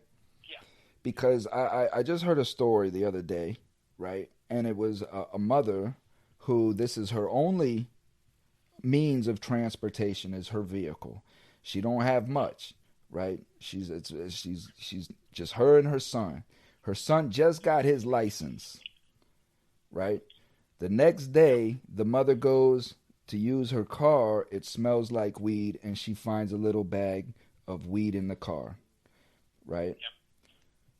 How, I tried to explain to her, like, you have to tell the son the consequences. But what do you say to a kid that could have jeopardized? And this is a black woman at that now. So now she gets pulled over. She tells the cops, "Listen, I don't have any drugs in the car." The cops go in, and now they find drugs in the car, right? So what do you say to that kid? Well, I don't think he even realizes what he's doing when he does this, because under the forfeiture laws in every state and the feds, they can seize that car. If there's drugs in the car, it falls under the forfeiture rule, and this poor mother loses her car. Now, you can pray that you get a good officer who's not going to do that, but they make their profit in a lot of police agencies from forfeitures. So there's a mandate in a lot of police agencies to find reasons to take things from people. Right. If that kid's got Mandate, drugs in the car, quote unquote, quota, all of this stuff. Exactly. Yeah. Oh no, those are definitely quotas. They don't even deny that. They want the forfeiture money. Now, what the kid doesn't realize, and it's important to make him realize, is he's doing so much more than just that. Besides the drug issue in the car and the mom getting caught up in that and the forfeiture issue, she becomes legally liable to child's a juvenile and he's truant. But on top of that, they can take her home, because all they need now is the probable cause that came from the drugs in the vehicle to go to the home and search the home. And if there's anything in the home can fall under the forfeiture rule too. So again, now you got to pray you get a really, really good cop or a really, really good lawyer, because Junior, he got a line of blow from his friend, and he had some weed in the car. And so they find the joint in the car, and there's the probable cause to go and search the residence. So they get a warrant, they search the residence. Well, guess what? Junior had that little tiny Molly in his jacket in the bedroom. They're going to find it. And they're going to squeeze him. Yeah, and they're going to squeeze him to snitch. And whether he's snitching on a connected person or not is a whole nother battle. But on top of that, that's all they need to take the home from the mom. And I think some people might think that I'm exaggerating, go, oh, no, they have to find a bunch of drugs and activity. No, they don't. That's not the rule. That's not the rule. If the home is used in the commission of a crime or a felony, or is storing things used in the commission of a crime or a felony, whether the mom knows it or not, it can be seized under the forfeiture law. And generally, while that's reserved for other guys they want to squeeze, they do this all the time to the poor. Michigan has taken thousands of cars from poor people. They don't want to hear your story. You got a girlfriend, and you like to get high, and she's got a job, and she's taking care of you and paying the bills, and you're out there partying, buddy, and you get pulled over, she loses her car. So what does the mom do? Well, the mom, seriously, here's the problem for parents right now, and I feel bad for parents too, is you're placed in such a bad spot. You're not allowed to slap them anymore, can't spank them anymore. It's almost possible to ground them because you don't have the physical force authority to keep them in the house, and yet if they leave the house, you're in trouble. And you have to kind of sit down the kid and say, listen, you have to make a choice what you want. Do you want to be part of this family, or do you want to get high with your buddies? And the hardest thing for a parent is to say, I'm going to give you this one chance. That's it. I think you're out of this home, because you're endangering our home. You're endangering me. You care more about getting high and partying and do what you want to do than everything. Now, listen, people, I'm not telling you what to do with your lives or your freedom. I'm saying don't do it to other people. So everyone understands. I'm not, oh, my God, he's saying if you smoke weed, you should be thrown into the streets. No, I'm not. I'm saying don't disadvantage, don't endanger your loved ones because of the things that you are doing. Because you want to take the risks. That's absolutely right. Exactly. You want to take risks? Take risks. Don't involve other people into your risks. I did I did another show on this kid that did he confessed to murder on Instagram Live, right? So He's on Instagram and he's talking about, he's bragging about how he shot somebody and he's this killer and all of this stuff. Well, there's a female in the back, right? So now, again, because he wants to be the idiot and expose himself, he's exposing somebody else now into his shit. Exactly. Right? Because now there's a female in the back. He's talking to her. She laughs. He takes his clip out and hands it to her and tells her to reload it. She's an accessory now. Absolutely. And she might have been accessory before the fact or after the fact, but if you guys think they won't grab her, or ladies think they won't grab you and charge you just to squeeze your guts out and make you pay every penny to a lawyer to get you to snitch on the kid, you're wrong. You're absolutely Girls, wrong. You're out there thugging. You're thugging with these G's. Guess what? No, you're not. No, you're not. I'm in here with those guys. And let me tell you something. All that crap means nothing in here. All that stuff you see in movies, those guys don't come in here and run the show and take over the place. They're miserable. They have nothing. Everybody abandons them, and they're on the phone begging and pleading, get me a lawyer, send me some money, help me to squeeze me. Trying to manipulate pen pals and all that stuff. Yeah, exactly. I'm watching a bunch of that go on right now with a bunch of clowns. And we talked about this in the past. And listen, people, you have a right to do whatever you want with yourself and your body. I'm not making any judgment calls. But don't do those things to other people, because this place is full of innocent people who got caught up because of what somebody else was doing. There are 1,000 stories of women who just answered the phone once, the wrong time. And it turned out their boyfriend was making a drug deal. Yep. So, girls, again, I mean, if you want a guy with you that's doing that kind of stuff, you just have to know that the hammer may fall. And if the hammer falls, you're going down. And you're going to lose everything. You're going to lose your kids. You're going to lose your home. You're going to lose your car. You might lose your life. You're definitely going to lose your freedom and a lot of money. So for this mother, the problem is I'm sure she loves her child. And she has this horrible decision she has to make. But I would say to her, like I would say to my kids, I love you. I care about you. You mean the world to me. But you are not going to endanger me or this family or our meager possessions or our home because you want to do this stupid stuff. So if you're going to do this, don't do it in the house. Don't do it in the car. Don't have those things in my vehicle. I don't care if you were just going over to Bill's house and you just happen to have a couple of Molly pills in your pocket. You just cost me my brand new car. Or you just cost me my home. Or you just cost me the $50,000 it's going to take me to pay a lawyer who's not going to get you out.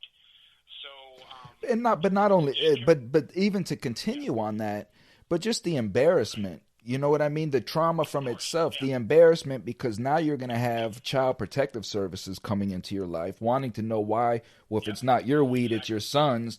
Now, what are you giving? Are you buying weed for your, and it's going to put her. Yeah. So the whole situation is just bad. And again, it goes to my message, like the things that we do without thinking, the selfishness, the ego, it's my life. I want to do what I want. If I want to go to my friend's house, I'll take my weed. Well, you can do that, but you're going to walk. Right. Take the bus, call an Uber, do whatever it is you're not taking my car. And you're not taking the car that I paid for you or that I'm making the payments on for you or paying the insurance on for you. It's so important that we really think about the consequences of our actions. And it's funny that we hear people talk about that all the time. You hear people say, let's think about what we're doing to the environment. And that same person is covered in nylon and plastics, which are ruining the oceans, and, of course, which come from petroleum. Or they're wearing Birkenstocks, which are, beautiful and crafted from leather. Meantime, they're vegans, and they don't eat, meat because they're killing animals, but they're wearing leather sandals. I mean, again, it's it's just hypocrisy that we tend to kind of swim in this pool of all the time.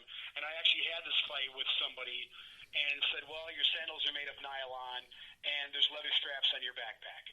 Where do you think those came from? Those came from a slaughtered cow, and your sandals came from, obviously processed oil. So what are you going to do?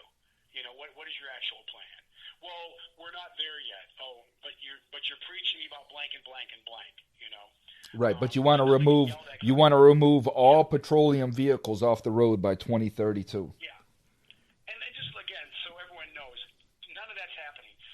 It's not going to happen. Again, no, for the intelligent people out there, America's energy grid is so far behind. And for all Biden's blah, blah, blah about infrastructure, no bill is even passed. And then it takes years to build these massive plants and facilities. And the energy it would take to power millions of electric vehicles is billions and and billions of wind turbines and billions of solar panels because that technology is very, very inefficient. So again, I'm not opposed to solar. I'm not opposed to wind. But if everyone remembers switchgrass was going to save us all 20 years ago, and the car magazines were like, we're going to make racing fuel from switchgrass, Yep. and George Bush was pushing that. I remember that. Guess what happened to the switchgrass industry, everybody? Nothing. It didn't happen. It's all talk. They're not going to do this. It's all to move money, man. It's all to wash money, move money. Solyndra, was $500 million, and we're going to make solar panels in America, and guess what? No, we're not, because the best ones are made in China, and China pays slave labor wages, and Chinese government controls every aspect of business, and every company that goes over there of ours has to give our technology to China for free to be there. So Apple had to give everything basically to the Chinese government to build factories over there to make their phones super cheap in Chinese slave labor plants so you can have your $1,000 12. Now that's fine. Okay, you like the phone, you love your phone, that's fantastic. But don't pretend you don't know where the phone came from, or that it's made of plastic, or that it's made of rare earth minerals, and those rare earth minerals are mined in super toxic mines that strip the earth. Again, there's that hypocrisy. So at the beginning, the elites, at the beginning, T, you mentioned that that China's taking over. So how do you see that? How do you see like give me facts, give me details of how you see that China's taking over? Well, China right now, for starters, their army is 1,000 times the size of ours. And while we love to brag that we have great technology, China's stolen a majority of that technology. They've copied our Raptor.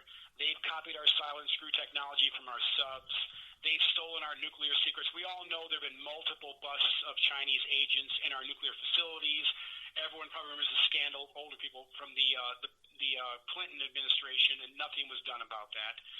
We've had Chinese spies everywhere in this country stealing everything. You can go on any Chinese street. The senator that was married to a Chinese spy for 10 years. Yeah.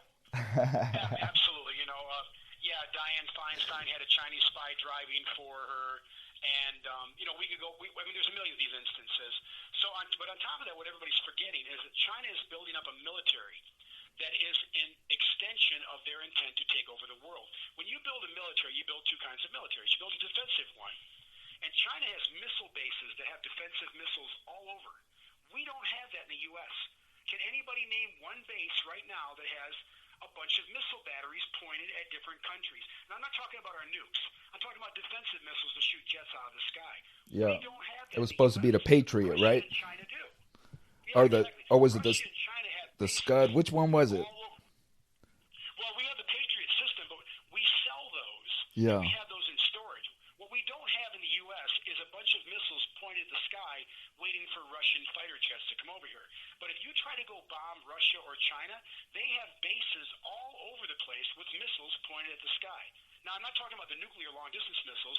I'm talking about defensive missiles, like surface-to-air missiles, SAMs, for example.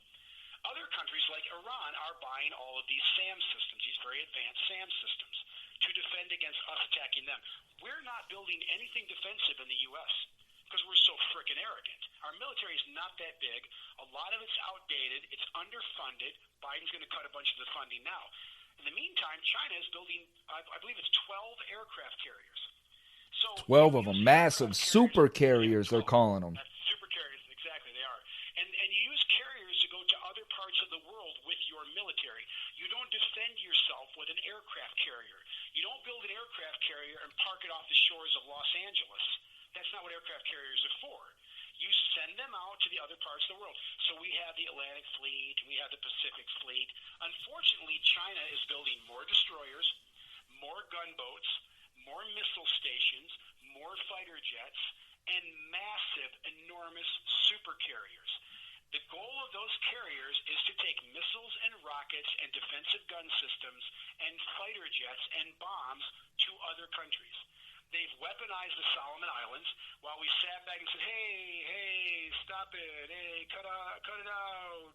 Quit it. Oh, that's bad. Don't do that. Yeah, you notice you don't hear anymore about all of the Chinese taking them straits over. Remember when they were sending all the battleships over to the straits for the trading route? Talking about too. Yeah, exactly, and all the islands. So what happens during the Yep. China is adding massively. They've developed a technology to build massive islands. They took islands that were there, made them bigger, and they started putting in runways. And we were like, hey, what are you guys doing? Those don't belong to you. And they're like, oh, we kind of think they're ours. But Yeah. we're just going to put up some warehouses and some runways, and we're going to just land some cargo planes. And Vietnam's like, no, wait, one of those is ours. And Japan's like, hey, I think one of those is ours. And China's like, don't worry about it. We're just putting in a couple of docks so guys can go fishing. And next thing you know, satellite photos come out, and what are they doing? There's fighter jets all lined up. And now they're building barracks for soldiers. And suddenly all the islands are weaponized. And you know what we did?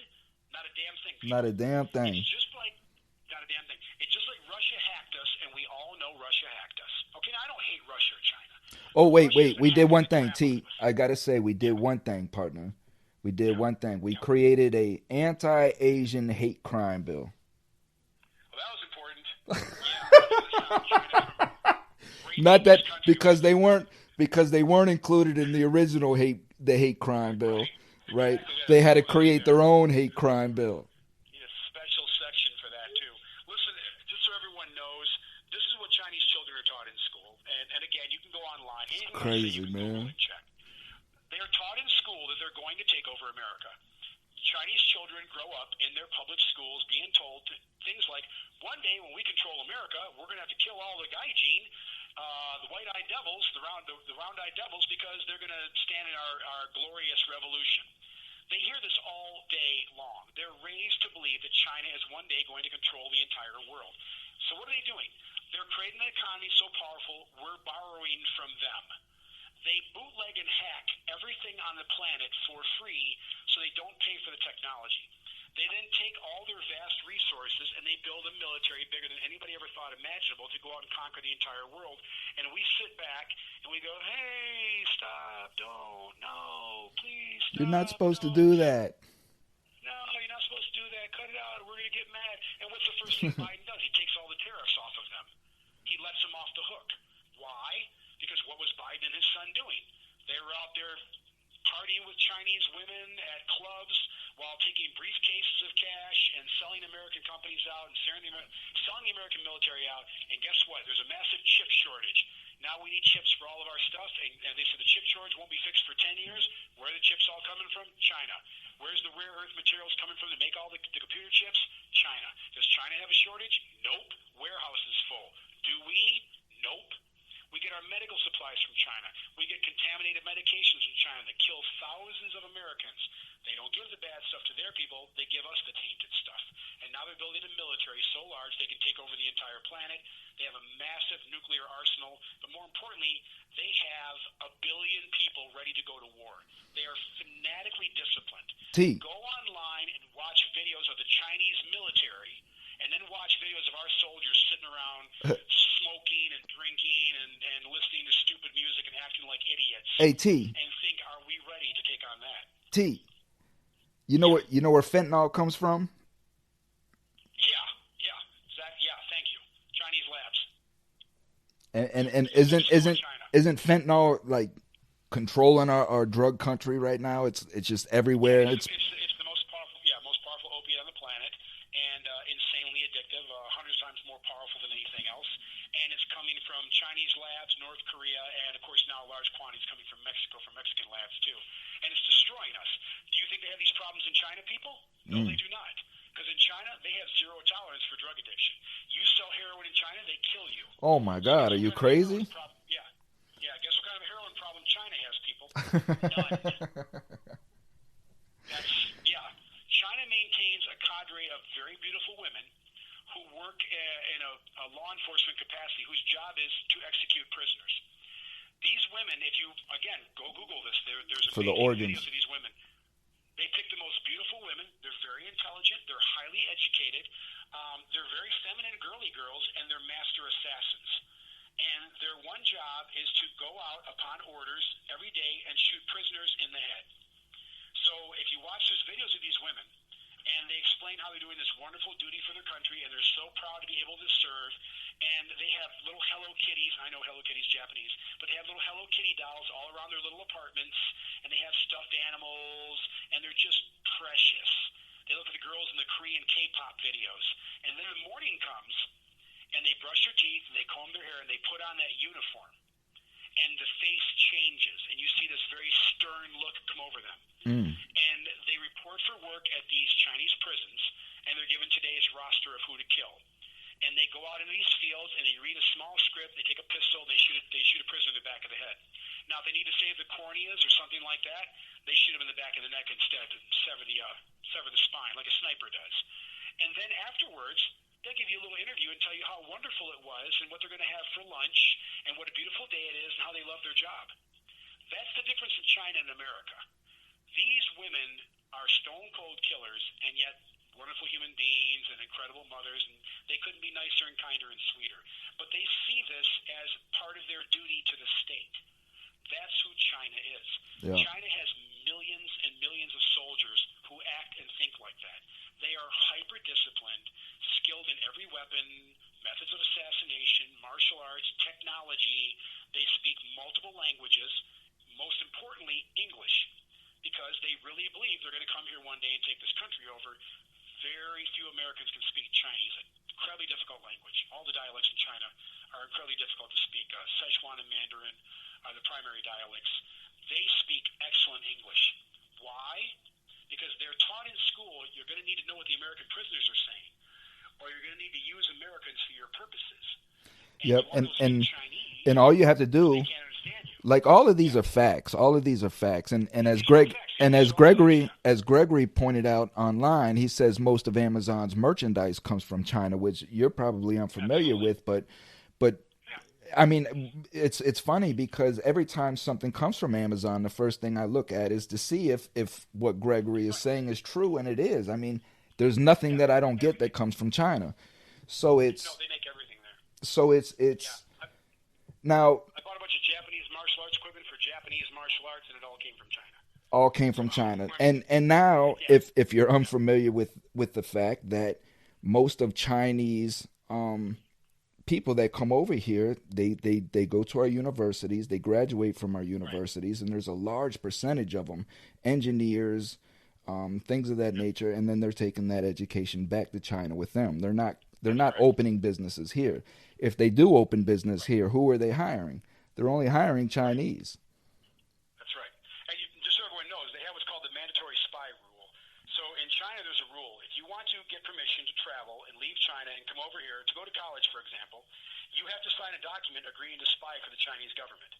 And you have to agree to report back every single thing that you find and learn when called upon to do so. So as an example, if they send you over here as an engineer, besides taking our engineering skills back to China, which they will then use against us, on top of that, you're required to sign documents that basically say that you will spy for China. You will steal things. You will steal technology. You will steal tools, equipment, whatever they might require you. It's how a lot of our computers got over there, was people over here that were here illegally were spying for China, and it's mandatory that you do this. Failure to do this results in many years in prison, brutal beatings, the punishment of your family, who's still in China. So this is not open to debate. If you're going to come here from China and go to a university, for example, you're going to agree to be a spy. Now, here's the problem for Americans. I don't want Americans hating Chinese. I don't think every Chinese person that comes here is a bad person. But they live under a dictatorship that kills you for virtually nothing, or that will brutalize you or place you in brutal prisons and place your family in brutal prisons for failure to comply with their mandates. So if you want permission to travel and come over here as a Chinese student, you're basically going to be a spy. And your beautiful Chinese girlfriend may tell you that's a bunch of bullshit because she's at UCLA or Harvard. Guess what? It's not. She knows what she had to do, and the Chinese government doesn't even deny this. So let me ask you this, T. The Chinaman that I picked up in my Uber car that one day, and he told me that China was just like America. He was a spy. Absolutely. I knew it. I knew he was a spy. I should have kicked him out of my car. Yeah, he's absolutely lying, too. America's nothing like China. Yeah, well, what he was saying was that, because I had asked him how the living was over there, and what he had said is, like, there's no difference. There's no what you do here is what you can do in China. The only difference is like, you can't, how you see people on TV talking out about your government, you can't do that in China. But everything else, like how you see, you can do in China. You can. This is what he's telling me, and I'm thinking spy. Yeah. He's a spy. Yeah, absolutely. Yeah. Listen, I don't want to misunderstand the term spy when I use the term spy. It's not as if every one of them is a covert agent for the higher echelon of the Chinese government, in a James Bond film. It's not that. It's that the students, for example, and many Chinese students have produced these documents or admitted this. The Chinese government requires these students to do this as a gift, if you will, to the government and as a duty to the nation for being allowed to come over here and learn, to leave China. China is kind of free in the sense that these students can leave and they can come to the U.S. But if they're going to come to an American university, they have to enter into these contracts. They have to make these agreements. And they have to agree to provide information. Now, if a girl comes over and she's an art major, she may not have access to anything. She may not have anything to report. But the one in the physics lab, absolutely. The one in engineering, absolutely. The one in government sciences, who's working with politicians or driving a car for, a politician, for example, absolutely. And obviously, we know many politicians have been compromised by Chinese agents, who you would never suspect. So that does not mean that every person working in a Chinese restaurant is, a direct agent for the Chinese government who's poisoning your food and reporting back what kind of car you drive. I don't want people to think that this is some crazy conspiracy theory. It's not. But it is a fact. And it's been admitted many, many times. And again, everything that I'm saying to you, you can Google and see that it's true. But it should shock you because we're still letting them in by the hundreds of thousands. Now, I don't want to ban the Chinese. I want to ban the Chinese government from doing this. I want China to stop their nefarious behavior. I don't have a problem with the Chinese. They have a beautiful culture. I love the martial arts. I love the food. I love the history. They're incredible artisans, and well, you're incarcerated because of your ties to the Orient. Yeah, pardon me? I said you're incarcerated because of your ties to the Orient. Exactly. My special ninja training. You think I would have used that to escape a long time ago? I know. Where's all this training at, man? You're supposed to be snapping guards' necks and throwing shurikens and stabbing the warden with your pen. Come on, man. It's funny because we're all wearing masks now too, so you think I'd be an even better ninja. It's really. I was telling Paul, I said I would be a horrible ninja because I can't stand wearing a freaking mask. I can't wait to take that damn thing off. Hey, listen. Keep it off as much as possible. Listen, I have no problem with it, T. I have no problem with it, and with the mask, I still go out in the public with it because mainly for absolutely facial recognition. You're giving me a reason to cover my face in public so you can't track me, watch me, follow me. I'll take that. Well, that part, listen, and this shows you how crazy things are. Just 10 years ago, we were passing laws saying that Islamic women could not wear burqas because it shields their identity. Like, we need to know this woman's identity, and we should see her at the shopping mall. I guess we have to know who she is. But what it was really about was the government has cameras everywhere, and they want the cameras to be able to track your face. Right. And now we were mandating masks, and I've seen people, have their face completely shielded to that even smaller, thin slit than the women have with the burqa. And that's me. Nobody had a complaint about it. So it's hilarious. We have a Islamic officer here, a woman. She's a wonderful, wonderful corrections officer, really nice person. And she wears the head covering, and she also has a black mask. So she looks like the traditional Muslim woman that they were harassing 10 years ago for wearing what she now wears, as part of her faith and as part of her job in the MDOC. Yeah. So it just shows you how crazy things really are, that we've gone from singling out people because of a religious belief and making their life hard to now, for a medical reason saying, okay, you must do this. That's me. So again, it shows you how fake all of this is. It shows you how ridiculous and controlled this all is. And you remember I told you last program, they're going to come up with a new story, and guess what? Now we have the Delta variant, and it's even more infectious. And hey, T, you called that money too, man. You called that right on the head, man. Kids have to get the vaccine now because the Delta variant's affecting kids. It's not. That's not happening. Hospitals are not filling up full of Delta variant patients. This is garbage. But they're not going to let this go. Yeah, they're not going to let this go. And so everyone who just got ticked off by my statement, I'd ask you to remember that 1 million people are going to die from heart disease and cancer, and we're not doing a damn thing about it. So you probably all know somebody who died of COVID. I lost an aunt to COVID. She was not a healthy young woman when she died of COVID by any means. But the point is, a million people are going to die of cancer and heart disease, and we're not doing anything about it. Listen, shouldn't China pay for this, man? Absolutely. There's no. Listen, I hate to be I told you so guy, but I had an argument with a very close friend of mine a while ago. His name I won't say on the air. And I said, this absolutely is not some virus from a pangolin from the wet market. That's garbage. Those markets have been on this planet for tens of thousands of years. Everywhere man has gathered, they've had bazaars and those markets. They're all over. England was full of dirty butchers with filthy cleavers cutting through rotted meat, and you didn't have this. This was a modified virus. We already had a SARS virus that was definitely laboratory created. That it was admitted it was a laboratory created virus, and now a new one comes along, and there's that political division. Well, Trump said it might be a bad thing that China did on purpose. Well, now we have to go in the other direction right away. Now, Anthony Fauci is God who can do no wrong. Now we're finding out that's not true. And it turns out it is a modified virus. And what no one's really talking about is China weaponizes viruses. America claims that it doesn't, but we did this too. We have Plum Island. We weaponize viruses. We weaponize stuff. We claim we don't because we signed treaties saying we wouldn't do it anymore. And China's still making biological weapons for this plan of theirs to one day take over the planet. One of the weapons they'll use is a biological weapon.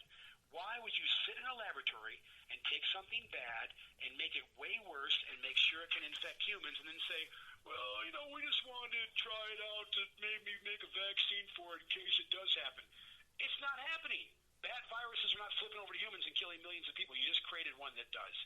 So you did it on purpose. You made it have an affinity for human cells. You made it want to be in us, and you made it easy to replicate inside of us. You modified it. And now we know, guess what? We now know it was a created virus. China lied. So what Biden should have been doing was saying, here's what's going to happen, okay? You're going to fix this right now. We're going to seize every single frickin' American asset you've got.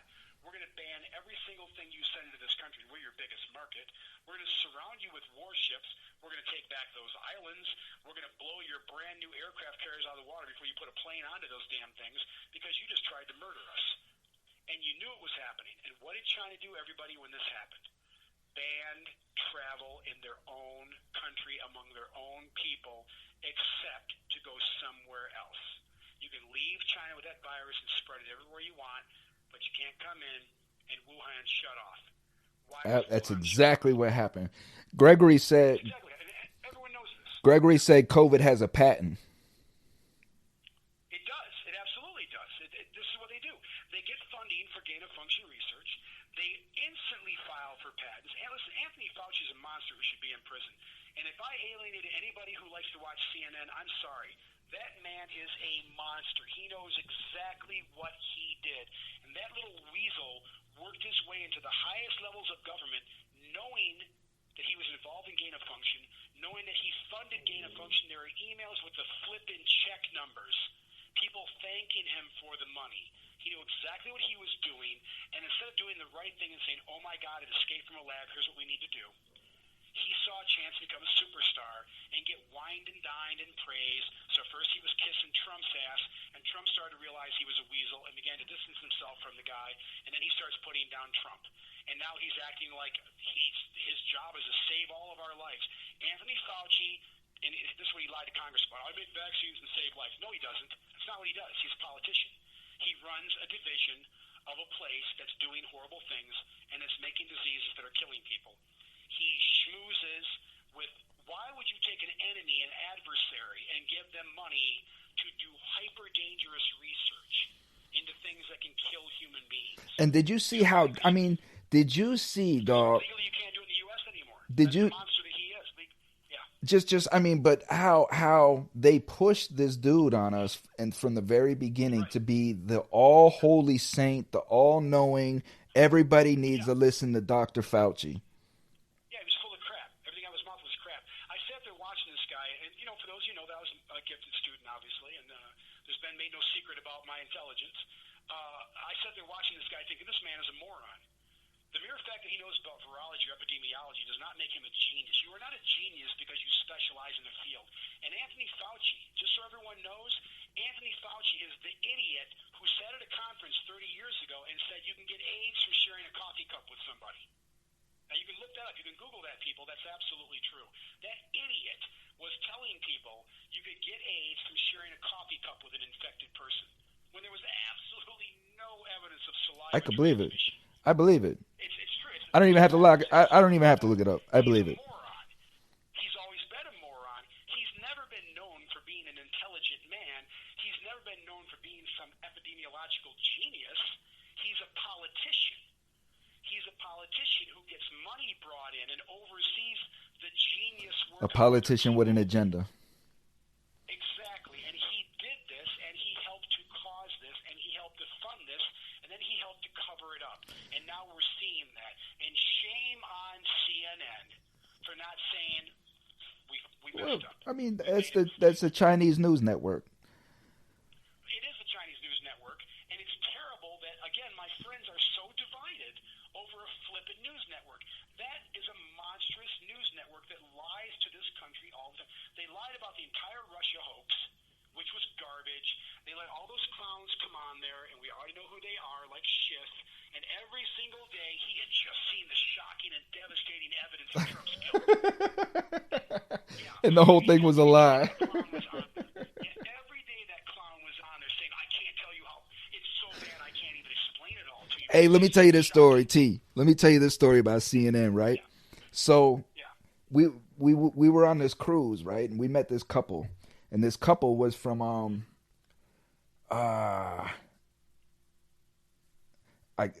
I can't recall where the company where they were, because it's been a couple years ago. But he was involved, right, in the Syrian thing back in the 90s, right, when they were all trying to escape. Okay, so he's telling me this story about how him and his family were trying to get out of Syria at this time. So what he's telling me is that he's in his building, and he's got CNN on the TV. And on CNN is Amanda Armenpour, and she's talking about how there's bombs out. Whatever her name is, I don't know. I don't know these people's names, man. So so she's sitting there and talking about how there's bombs outside of this building, everything's blowing up, and gunfire everywhere. And this guy's sitting there telling me, like, it's my building. I'm sitting there watching CNN, and I'm looking, and I'm like, this is my building. So he says he looks outside, and there's nothing. He says he looks outside, and there's a CNN van with a bunch of crew with, like, all kinds of pictures, like these big sound pictures and stuff. And then he goes back to the TV, and she's talking about how there's bombs going off outside the building. But that's what they do.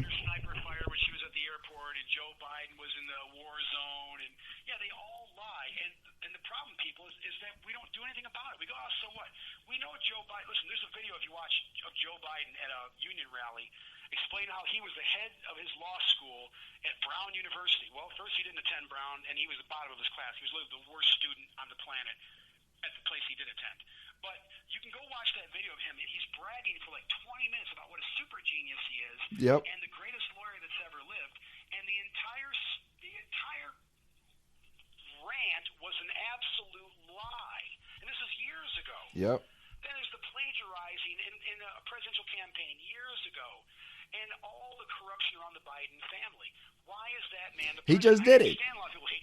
He just did it. He just plagiarized in his presidential speech. He just plagiarized somebody else's speech in his presidential speech. The same speech, I have to mind you. The same speech.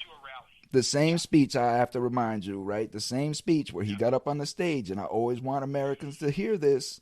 The same speech. He got on the stage and said, "We the people is us, the government." That's right. You heard that straight out of his mouth. Right. Yeah. We are the people. We're in charge. Us. We're it. That's what it. And he actually believes that's what the founding fathers meant, that the government should run everything. But what people have to ask themselves is, okay, great, Trump's gone. You hated Trump. Why is Joe Biden president. This is a man who can barely finish a sentence. He definitely can't finish one without a teleprompter. This is a joke. His wife knows he has advanced senile dementia. His doctors know it. I'll bet my life he's likely on some combination of anti-Parkinson or anti-Alzheimer's drugs. I think someday we'll obviously get that information. We've watched him ramble and stutter and stare off into space and make up the most crazy phrases and talk about young kids brushing the hair on his legs. Hey, I put that on the channel. I put that on my channel. I put that clip on my channel about the little kids, how he used to sit in the pool and let the little kids rub on his legs. Exactly. And so, he may have been at one point, I understand he was very good at working across the aisle. It was one thing I understood he could do. I know Senator Levin knew him back when he was a much better man, and Senator Levin is a god to me in the political field because he's honest and cares. But I think our party is being destroyed. I think our nation is being destroyed. No question. And well, it is. I'm sitting back in awe going, how is this man the President of the United States? It is. And I'll tell you why, and everybody knows why. Because he can be controlled. Donald Trump couldn't be controlled. This guy can be controlled. So the bottom, I don't want to take no onus off us, and I don't want to take no responsibility off us. The reason why this man is president is because of us, the people. And the reason why we're in the shit that we're in is because us. Yeah. So stop going to the store and knocking out the dude at the store because he's white or black. Stop bothering other citizens, man. Stop going in and burning down businesses that people are trying to build in their communities. Just stop doing that. If you're angry, I understand, I get it. I'm not telling you not to lash out your anger, but just understand that when you do that, what I just described, all you're doing is feeding the agenda that is making you angry to begin with. Here's the only protest we should be having in this country, as far as I'm concerned, and those are protests against the failures of our government. Protesting all these ridiculous things, the kids burning down Portland every day and night. That's just become a party. That's all that is, just a party. It's not a protest. It's not a political movement. And it's allowed to go on to keep fueling agenda, man. Yeah, you're burning down innocent people's stores, a lot of whom share the same political view as you have. Cut that crap out. What there should be is 1 million people marching on Washington saying, we want blank, blank, blank, blank, and blank, and we want it done right now, and guess what? No more taxes for you. How about that? We're cutting you off. No. I'd love to see the American military say, you know what? We're not helping you with any of your crazy plans anymore. Like, they're trying to purge the military of so-called white supremacists. So they put in this crazy general, and as far as he's concerned, every white person in the Army is a white supremacist. I was in the Army, not one, never been one. None of my friends were one. Didn't hang around Nazis. Had all kinds of friends from every race you can imagine. Didn't have any Nazi white supremacist friends. I don't hang with people like that. I think they're morons. So stop telling me I'm a white supremacist, and stop telling me that I hate every race but my own, because that's a crock of shit. And more importantly, stop letting the government divide us and split us up and make us go to war against each other. Stop destroying other people's shit.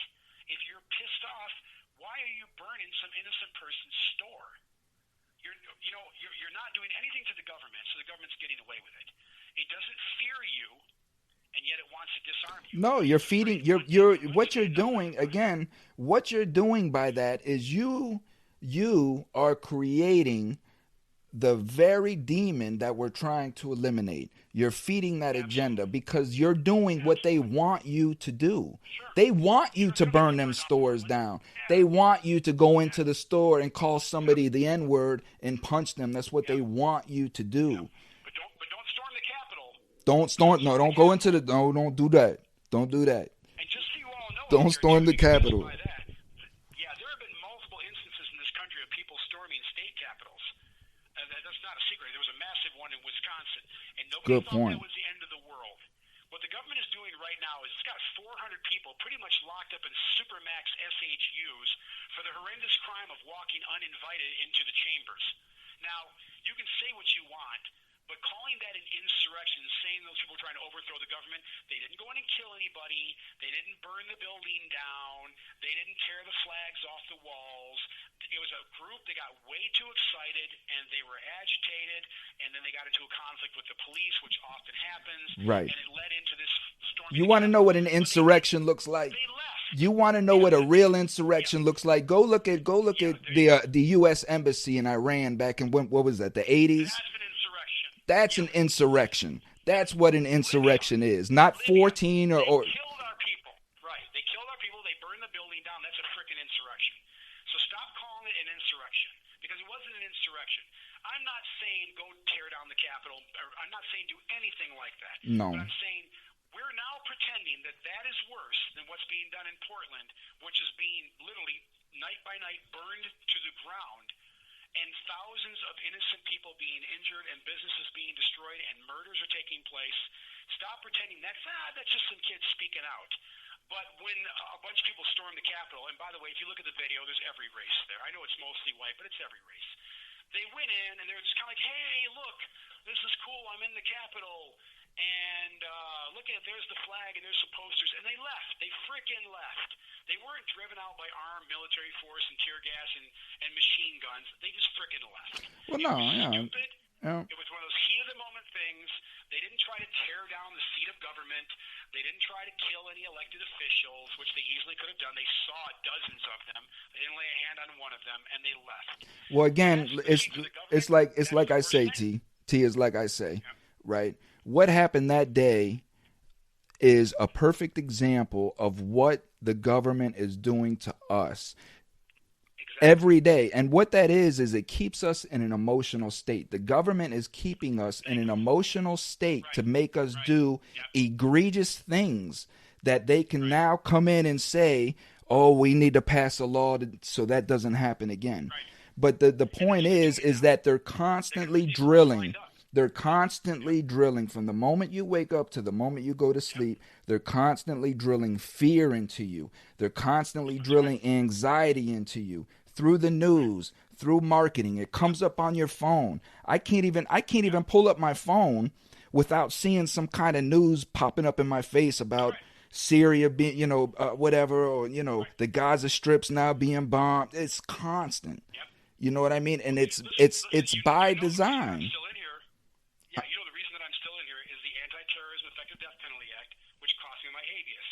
They tried to pass that several times, and they were unable to pass it. Clinton did, until what? The Oklahoma City bombing. And when the Oklahoma City bombing took place, oh, here we go, let's take that act back in. They ran in, and you couldn't get votes fast enough to pass that thing. Right. And hidden in that bill is the Effective Death Penalty Act, a thing that says the government can kill you super quick. A lot quicker than we were able to kill you before. We can get you through your appeals and get you into that chair or that gas chamber or hang you or firing squad or whatever they're going to do quick, with a quickness. That's why it's actually called the Anti-Terrorism Effective Death Penalty Act. And also hidden in that were limitations placed on habeas corpus for prisoners. So thousands and thousands of innocent prisoners were screwed out of their appeals, like me, because of the passage of that act, which was predicated upon a terrorist incident in the United States that we still don't have the answers to. We still have no idea what really happened in Oklahoma. Timothy Vey never spoke. There's a million conspiracy theories. Politicians have tried to find out. Books have been written, including by politicians. We don't know what really happened. But guess what? 9/11 and bam, Homeland Security and a bunch of acts and spying on Americans, and let's massively advance the agenda of the NSA. And now, the insurrection at the Capitol. Let's keep calling it an insurrection and go out and terrorize Americans and lock them up in greater security levels than mob leaders and organized assassins are locked up. Those guys are basically locked down in supermax. It's insane the level of punishment they're receiving for daring to trespass on the Capitol, which is what they really did. They didn't go in to kill anybody. And they didn't hurt any politicians. And I'm not saying do those things. But you need to be scared out there. You need to be scared because you're being brainwashed and you're being controlled. And the simple fact is, what our government's not doing is it's not fixing our problems. And these are fixable problems. We can cure cancer like we cured that damn virus, COVID, if we really wanted to. Oh, there's no question. When there was a rush in billions of dollars to fix, and I know cancer's more complex, I'm not stupid. But the fact is, we know the drivers for cancer. We know the genetics of cancer. We can fix heart disease. We know the drivers. We know the factors that lead to heart disease. We can fix these things. When there was a mandate to fix COVID, when it was killing a lot of people indiscriminately, when it threatening the powerful, many of whom were elderly, and COVID was killing the elderly and in bad shape. The mandate went down, billions of dollars poured, the coffers were open, the rules were thrown aside for a moment, and we had a vaccine. That quick. We were told it would take 5 years, it took 5 months. Yeah, I know, right? 5 months. That shows you what can be done. Everybody out there should see Hey, there's what can be done. Would you take the vaccine? No, absolutely not. No. Are they giving the vaccine to the prisoners in there? Yeah, we have all received. You had your choice of the Moderna, the Johnson & Johnson. They just ran vaccines again the other day if anybody wanted them. But I'm one of the early batch who had the antibodies. Just so people know, another scam you should be all asking questions about. Why aren't they doing antibody testing? Right. What they're doing is COVID testing. Exactly. So just today, this is crazy, people. Just today, I was tested again for the 50th time to see if I have COVID when I have the antibodies.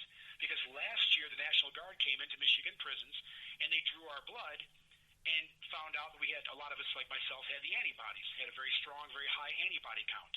So I'm now immune to COVID. And all a vaccine does, so everybody understands before you start screaming and yelling, and I get kind of crazy Facebook posts or Twitter rages, is all a vaccine does is stimulates the immune system to a specific agent. There's an antigen there, and the body makes antibodies.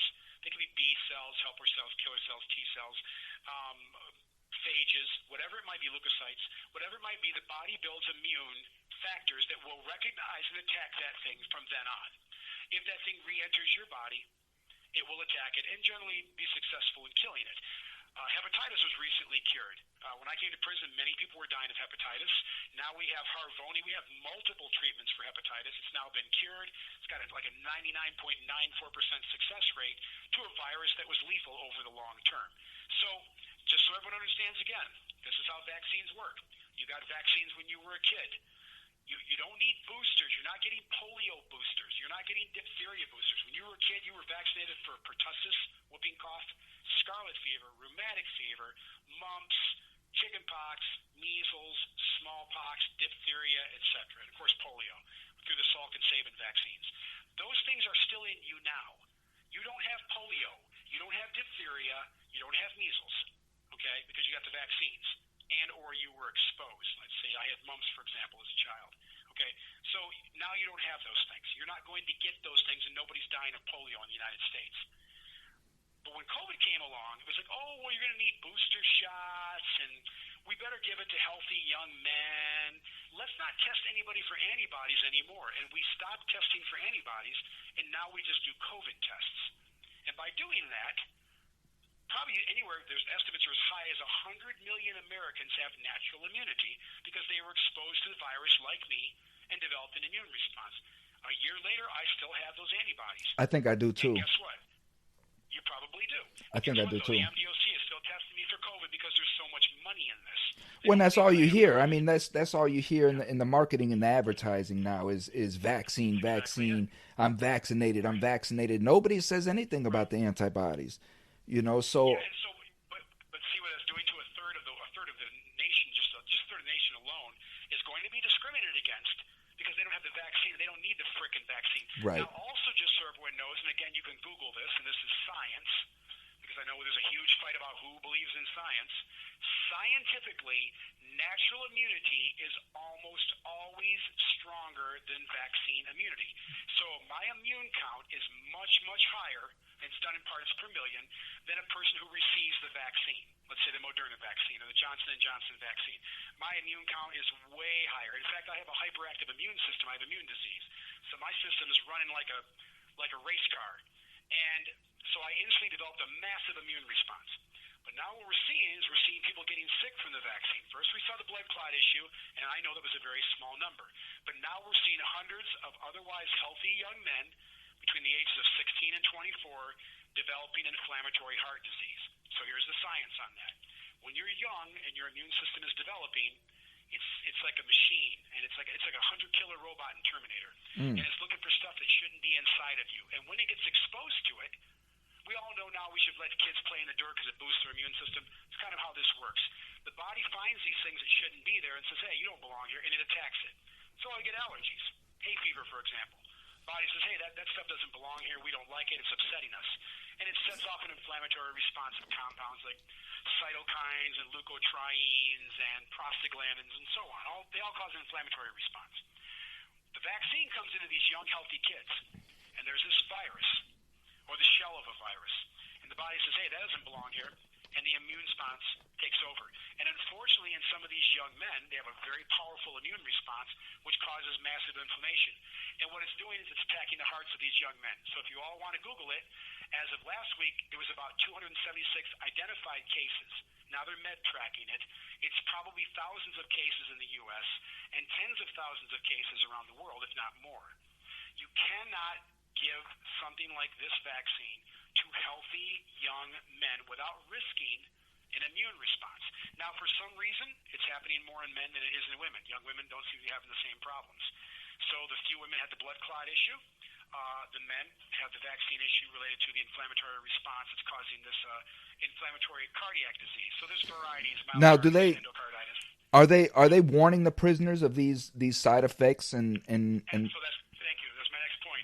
They're not warning people about this. They're not telling the public about this. In fact, I don't think this has even been on CNN.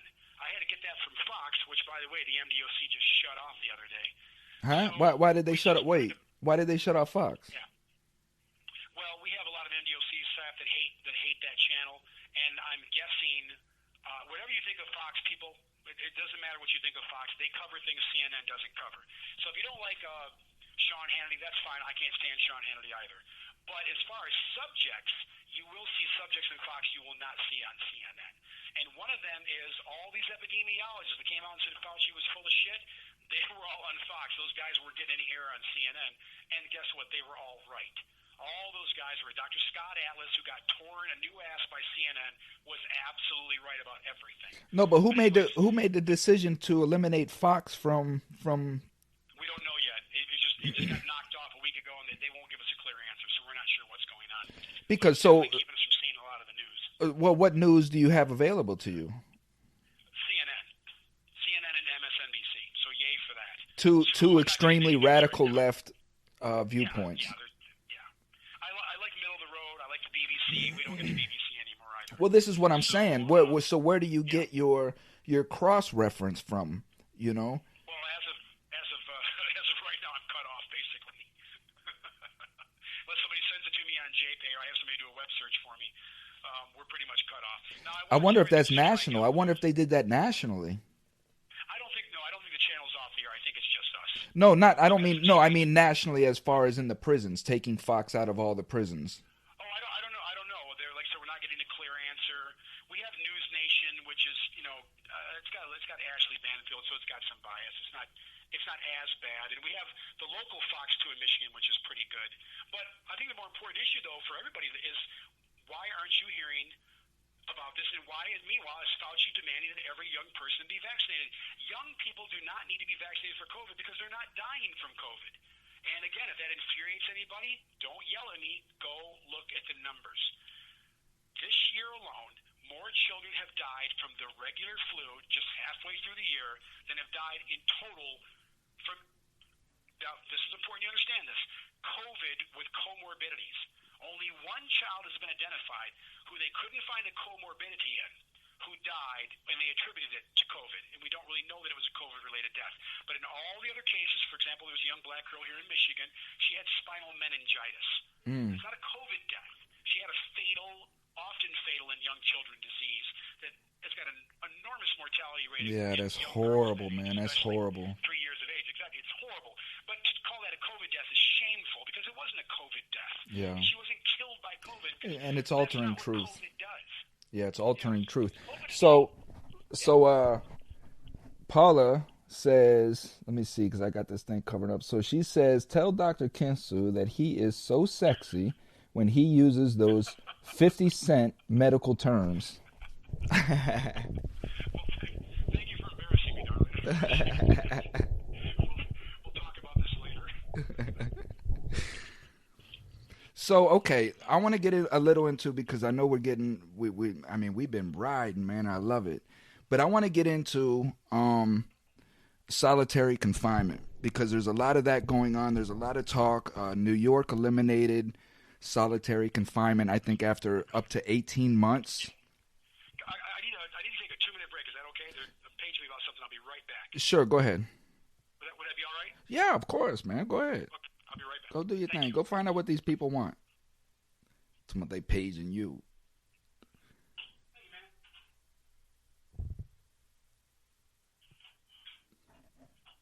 Let's listen. Maybe we hear something.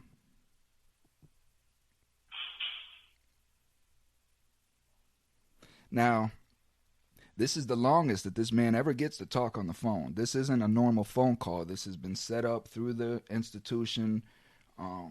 We've been approved for it. So this is how I'm speaking to this man.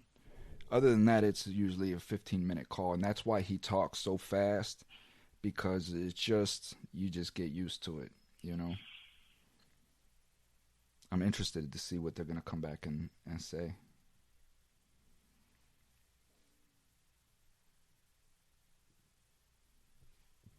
Of course, right when I get into the solitary confinement.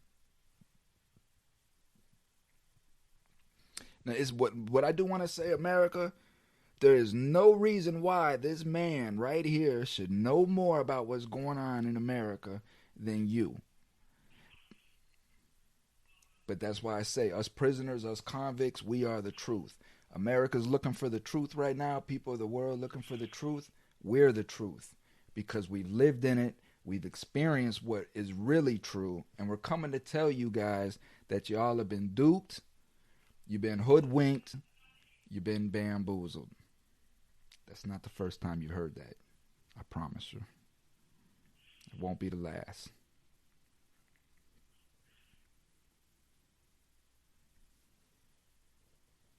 Yeah, solitary's big right now. I want to get into that. I don't think anytime if they're gonna pull him out of an interview, I don't think it's good. So something happened. Because I'm sure somebody's listening to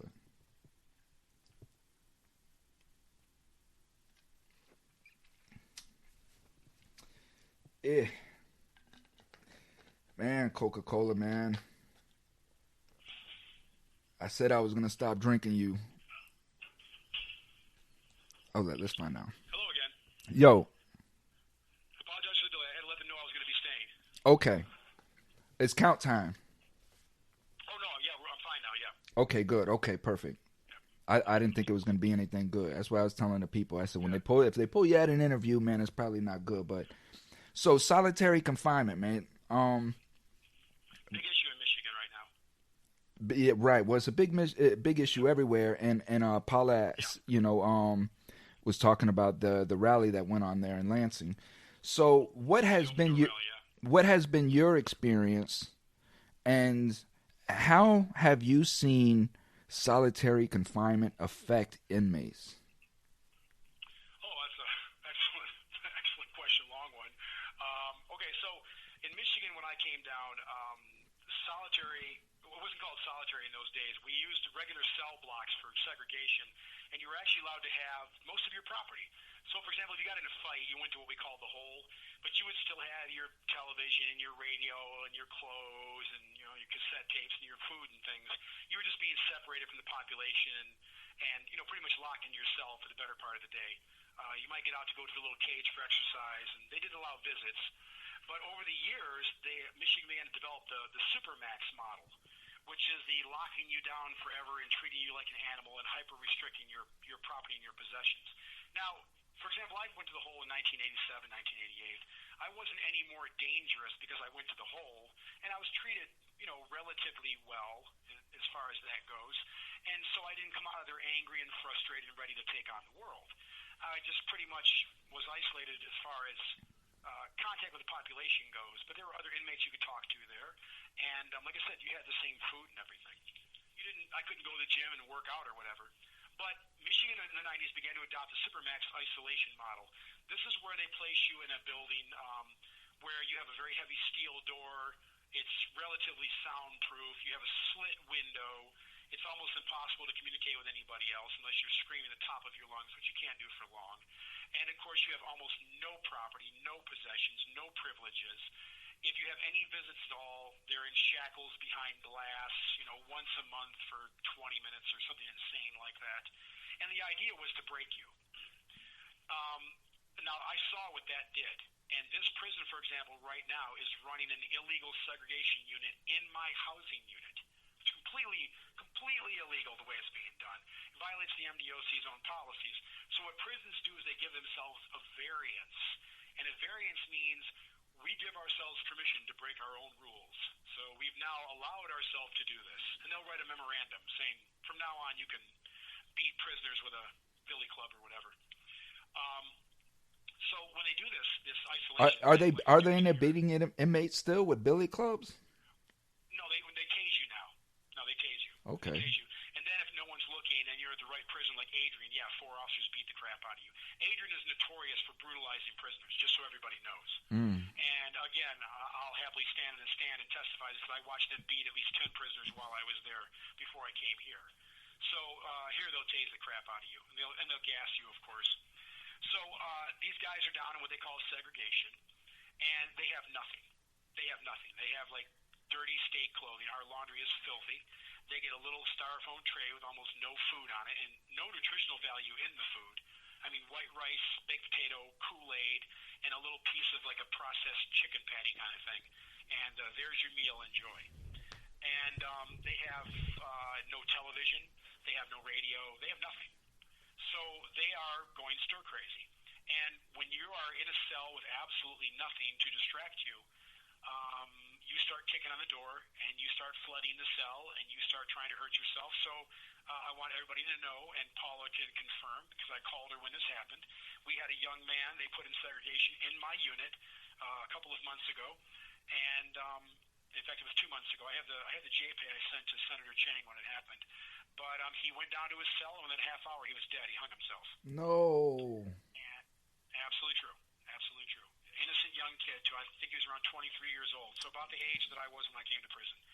And they brought him into our unit, and they took him downstairs to what's called A Wing in the unit that I'm in. So I saw him going down there in handcuffs, and a half hour later he was dead. He hung himself in the cell. He had nothing to hang himself with except what's called bedding, and he took his bed sheet and tied it to the end of the bed and let himself drop and slowly strangled himself to death. Mm-hmm. And then an officer was making rounds, didn't check the cell, and might have saved his life. And so it took rounds were made every hour. And since he wasn't on suicide watch, they weren't doing anything special for him, so he's able to hang himself. So it took the next half hour before they found him dead in the cell. So by then he was already, getting cold. So with no word to anybody, this kid killed himself. We've had a lot of suicides. What was his name? We have a lot of people that I don't have the man's name, but I will get it for you if you'd like. Yeah, just for personal. So, but I've seen that once myself back in the shoe. Yeah, many times here, and they also mutilate themselves. That's a big thing in Michigan right now. So we have guys that are, literally ripping their arms open where the tendons and the veins are exposed. We have people that are, one of the big things right now for some reason is shoving things in their own genitalia. I'm talking television cable cords, ink pens, things that you would think you would never try to hurt yourself with. They're actually shoving them down into their bladders. They're ripping their own abdomens open. They're ripping chunks of their flesh out of their arms and their face. They're pulling their hair out in chunks. They're drinking bleach. They're trying to take overdoses of prescription medications. They'll hoard their prescription medications and try to take those. In the meantime, they're smashing their heads on the walls. They're flooding their cells. They're setting off the sprinkler systems. They're starting fires. This is what happens to you. And a lot of these guys are pretty normal guys when they go in these cells. I don't want people thinking that you're all so tough this couldn't happen to you. I've watched guys go into those cells that were pretty tough. Some badasses. And in a while, they're bugging out. Because being tough and being willing to fight or being unafraid is not the same as being alone with yourself and nothing. Myself, I had to go through that. The longest stretch that I did in solitary was 6 months. And after... over 6 months myself, yeah. And after about 2 weeks, it affects you. You're after the second week, you have to tell yourself, man, just go lay your ass down because you're on the door, you're yelling for somebody, you're just trying to have some sort of human interaction. You sit here and you wait all day for the mail because you don't know what time it is. You know, you try to guess what time it is by maybe a shadow of the sun that's coming through your window, you know, or whatever it is. This is how I don't even know the word, like how shriveled they make us. You know, how cruel the process is. For example, they deliberately hide clocks, as you know, so you don't even know what time it is in the unit. And time is a big thing in our lives. It's our reference perspective. no question. So if It's you all know we it's got noon is or time. 4, yeah, you don't know how long it is till you're going to eat again. You don't know when the lights are going out. You don't know what time your med lines are, whatever it might be, because you don't know what time it is. Then the officers get sick and tired of everybody asking what time it is. Instead of putting a damn clock in the unit that everybody can see for $20, $20, they would rather just torture you by you not even knowing what time it is. You also probably know most shoes don't allow any fresh air or ventilation. They use sealed windows. Now, just so everyone knows, prisons can have security windows that open and are still safe. We have heavy steel security screens, then bars, then security windows, but we can still open our window and at least get some fresh air. But in the 90s, mid to late 90s, Michigan started building prisons that didn't even have that. You have the window slit. And a lot of places cruelly build it so you can't even see out of the window slit. They'll put it so high, for example, you can't see out of it. I used to break my window. Why would they do that? I used to break my window. Why would they do that? I broke Used the to what? I used to break my window. I broke the window in Atlanta Penn right now. I broke the window there in the transit, right?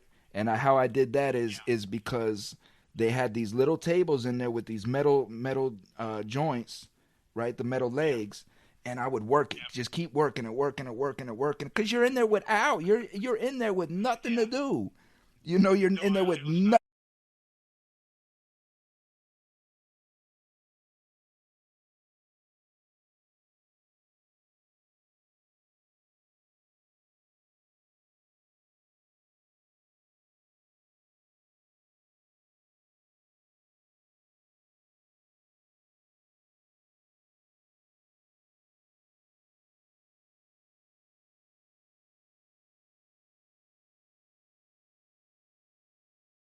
This is the longest that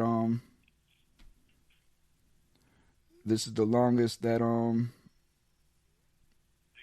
that I've streamed like that, so I have no idea, but we lost all the viewers and everything. Hopefully they come back. Really? Did you see people had some questions, or Paula mentioned about some questions? Well, I read everything. Nobody's really they've been making like comments agreeing with you and this and that, but I lost all that too because this is a whole new stream. Any hatred? No. Nobody said anything. It's pretty controversial stuff. I don't want to piss anybody off. Well, you know, but that's what the truth does, you know.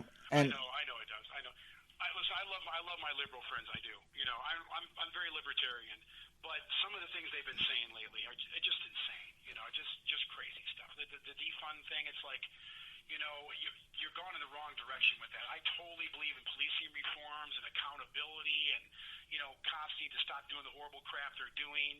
But the mindset that you're not going to have any police, when you and I both know that the worst parts of the hood, the first thing they do is they call the cops when they're getting raped and murdered and robbed. You know, did you see that girl that said that if crime is happening to you and you call the police, it's coming from your white privilege? Did you see that?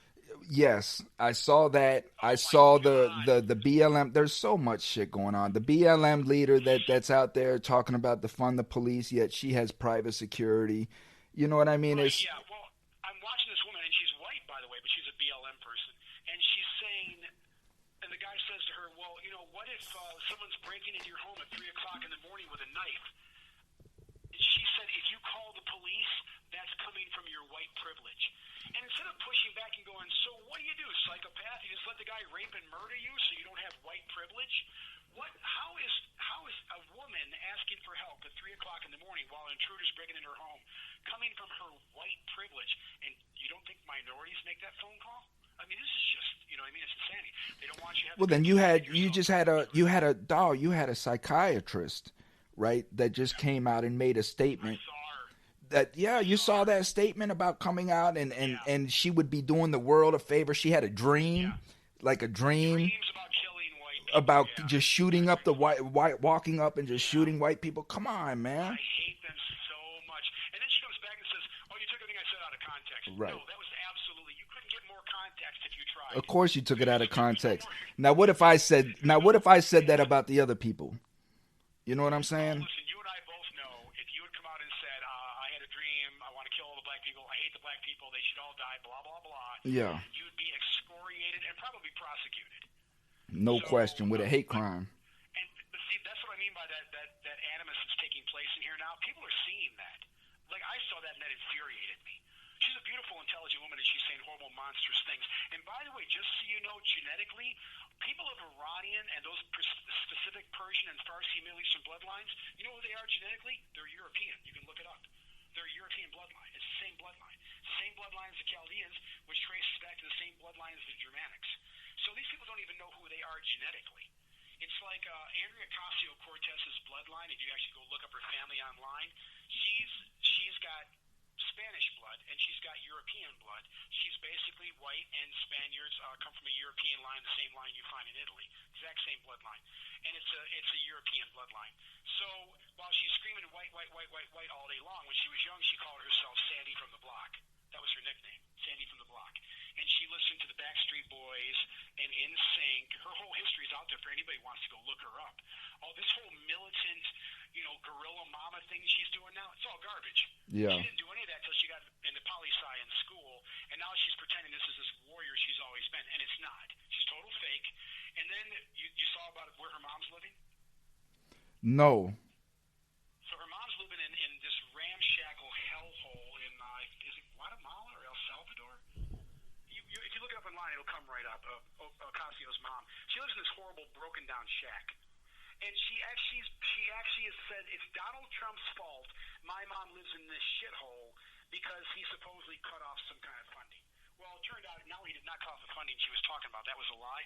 But she's worth millions of dollars, and she's blaming Donald Trump because her own mother lives in a filthy shack. Wait. You are worth millions of dollars. Why doesn't your mother have a nice home? God, even a rapper buys his mom a nice home. What are you doing? I mean, you're a monster. That's insanity. It's Donald Trump's fault my mom lives in a shithole. That's what she actually said. No, it's your fault because you're not helping your mom. That's just crazy. That's crazy talk. And that's where we're at. That's where we're at today. Is we blame everybody else. It's everybody else's fault. Everything else is. I don't have anything to do with it. I'm perfect. I want to live my unisex life. And not have to say that I'm a boy, not have to say that I'm a girl, and I don't want anybody to tell me anything other than the fact that I'm great. That's it. According to Google now, there are 58 genders. Yep. 58 as of last week. There are 58 genders. 50. You apparently can just make up anything and call it a gender now. And now I'm seeing commercials where this Kobe commercial where for those who were assigned female at birth, assigned. Like it's something they pass out in a classroom or something. Hey, listen, you're going to be a girl. You're going to be a guy. I've assigned you a gender. This has gotten, again, we have the left saying we're the party of science, and, a fetus is not a living human being, and a man is not a man, and a girl is not a girl, and you have to wear a mask, even though the CDC themselves said, and Dr. Fauci said masks don't work. In fact, as late as a few months ago, he wrote an email saying masks are useless. And, but we're following the science, and now you got to vaccinate kids that don't need the vaccine and don't get the disease, and it just goes on and on and on. You're not obviously the party of science, you're the party of anti-science. And the Republicans, who used to get ragged on for being the creationists who didn't believe in dinosaurs, now they're the ones saying science, science, science all day. So it's for me, being my age, to see that division is just, it's like, it's sad and funny at the same time. Have you heard about the Blues Clues? Why do I know what that is? I've heard that. Okay, so Blues Clues is a children's cartoon, right? For ages ages 3 to 5, right? Yeah. Now, thing or something. right? Okay, and it's huge. Yeah. It's huge. Now I'm going to play, right? I'm going to play this. Let me pull it up for the people, man, and put it on. And let me see if I can do this pretty easy. If I can't, I'll just send a link because I'm not going to worry about it too much. But I want you to hear it, and I want to get your comment on it. So I'm not going to, it's too much work for me to go in here and try to do it. And I don't want to lose anything. So I'm just going to play it. People probably heard it by now. And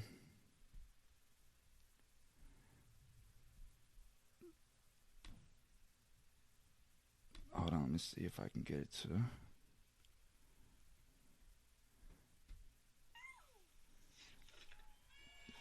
Can you hear it? Yeah, yes I can. Listen. Hi, families! It's time for a pride parade. Families marching one by one, hurrah, hurrah. Families marching one by one, hurrah, hurrah. This family has two mommies. They love each other so proudly, and they all go marching in the big parade. Families marching two by two, hurrah, hurrah. Families marching two by two, hurrah, hurrah. This family has two daddies. They love each other so proudly, and they all go marching in the big parade. Come on, friends. Families marching three by three, hurrah, hurrah. Families marching three by three, hurrah, hurrah. Each Baba's are non-binary. They love each other so proudly, and they all go marching in the big parade. Families marching four by four, hurrah, hurrah. Families marching four by four, hurrah, hurrah. Trans members of this family all love each other so proudly, and they all go marching in the big parade. Come join the fun. Families marching. Okay, that's enough of that, but you get the idea. So, Oh my, yeah, that's wonderful. You know, some studies have recently come out talking about the trans issue, and I don't think people understand what's really happening here. Matt, genetically, there is a condition. It's incredibly rare. You can research it, where every once in a while you will have the hermaphroditic state, for example, where a person has the genitals of a male and female. Even then, they will have an identity that's very clearly identifiable by the time they're very young. They will, on their own, without being coached by anybody, identify as male or female. What's happening right now is you have kids, it's almost like a fad, being drawn into this thing and being told, maybe you're not who you think you are, maybe you're this, maybe you're that, not realizing the hell that lies ahead of them when they walk into this world. And I just watched an interview with a gentleman a while ago. Again, he was on Fox, who was told when he was young that he may very well be a girl, so he decides to transition to a girl.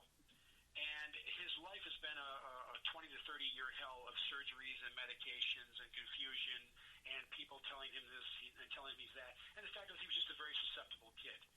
Now he's finally realized he's a man, but guess what? His penis is gone and his testicles are gone, and he has the scars from the breast implants, and he has massive damage to his body from flooding it with enormous amounts of the wrong hormones. You know, again, it's infuriating for people who believe in this subject so fiercely it's become a religion to look at the science.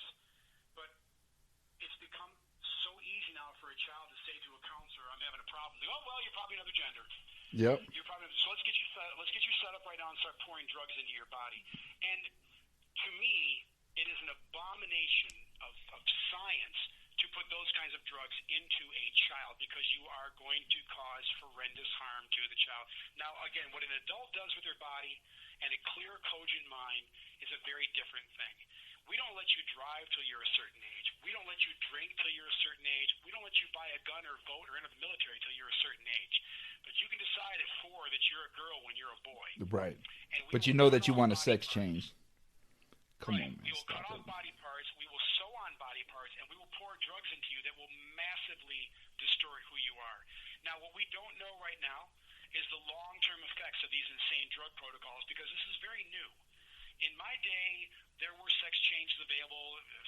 I believe Sweden was famous for doing them, like the first place. Sweden or Switzerland was the first place to do them. It was very controversial. And they basically just took a man, they gave him hormones, and they created a fake vagina.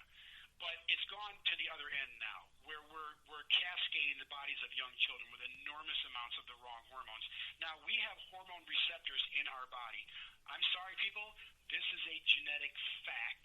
It's not up to your decision. It's not your personal choice. You don't get to select your chromosomes, your DNA, your genes.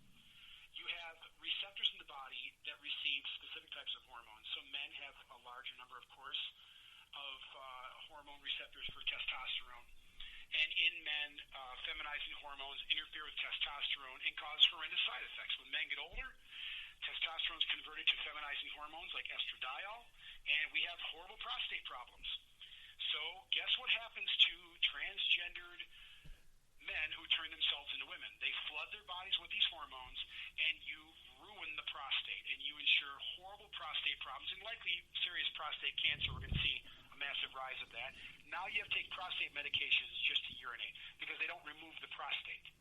How does the prison deal with that? Well, we have a policy that recognizes the transgendered. The problem is, I might have mentioned this to you before, inmates in here use it as a hustle. So we have a guy here right now, his name is, we'll call him Russ. And he's pretending he's transgendered. He's not. He's just a homosexual male, and that's fine. That's his business. And he has what are called in prison sissies or girls. You know, these are obviously homosexual men who play the feminine role. The problem is this guy is claiming he's a transgendered individual who's actually a woman, except he only engages in masculine affirming behaviors. So he exercises and gets tattoos, and he talks like a guy, and he acts tough, and he's the bull in the relationship, and, you know, these are my bitches, and it's all fake. But he tells the psychs here, that's the psychiatric staff, that he's transgendered, and that gets him a single cell, which is, you know, some guys want a single cell. So he's like, oh, I'm a rape victim, and I'm a transgendered woman. Now he has a cell to himself. But in the meantime, they're watching him every day play the role of a male. He's not taking female hormones. He's not trying to get breast implants. He's not wearing nylons. He's not doing anything they're allowed to do. He's not even fighting for those things. He's just using it as a scam. It's a protection scam. Staff have to watch over him so he can say whatever he wants to somebody and then snitch on anybody and get them locked up because he's, you know, protected class. So in this instance, it's completely fake. Now, we have another person that I know who sincerely believes that he's a woman. He's actually fighting for the hormones. He wants the breast surgery. He's a very masculine individual, very big, very large, very masculine individual.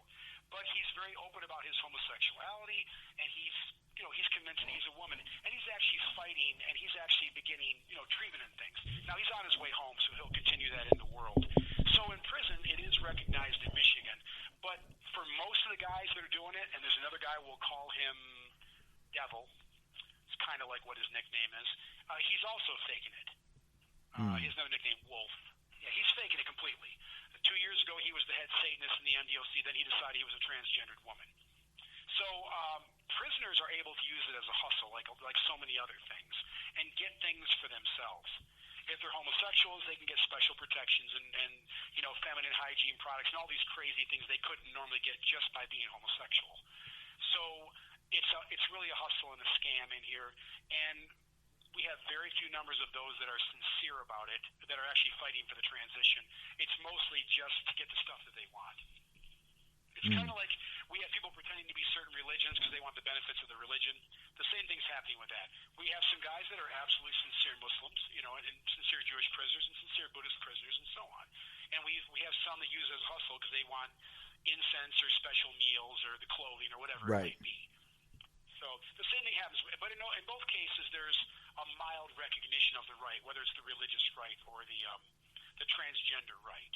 But I've only seen myself in all my years 2 individuals that I think, you know, were sincerely convinced this is who they were. And of course, they're adults making this decision too, not children. But to me, what's happening with children is an absolute abomination.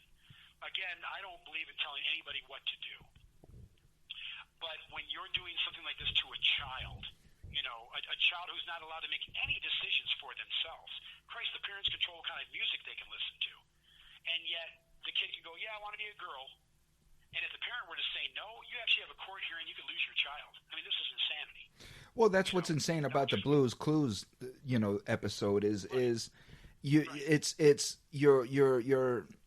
you're manipulating children's minds by making this look like it's fun. It's fun. Everybody's doing it. Everybody loves one another, and there's no explanation behind why people think that way. And of course, a child could never understand that, but it's so. And listen, we have to be honest here about something, Thomas, and listeners too. I hope you'll agree and not be offended. This is fake science. Just a couple years ago, this wasn't even a thing. See, this is what we do in this country. Everything becomes a thing. There's a new thing. There were A label. 58 genders 10 years ago. Yeah, Everything becomes a label. 10 years ago. Yeah, nobody was binary 10 years ago. Nobody even used people go Google the word binary in its relation to sexual identification. This is garbage.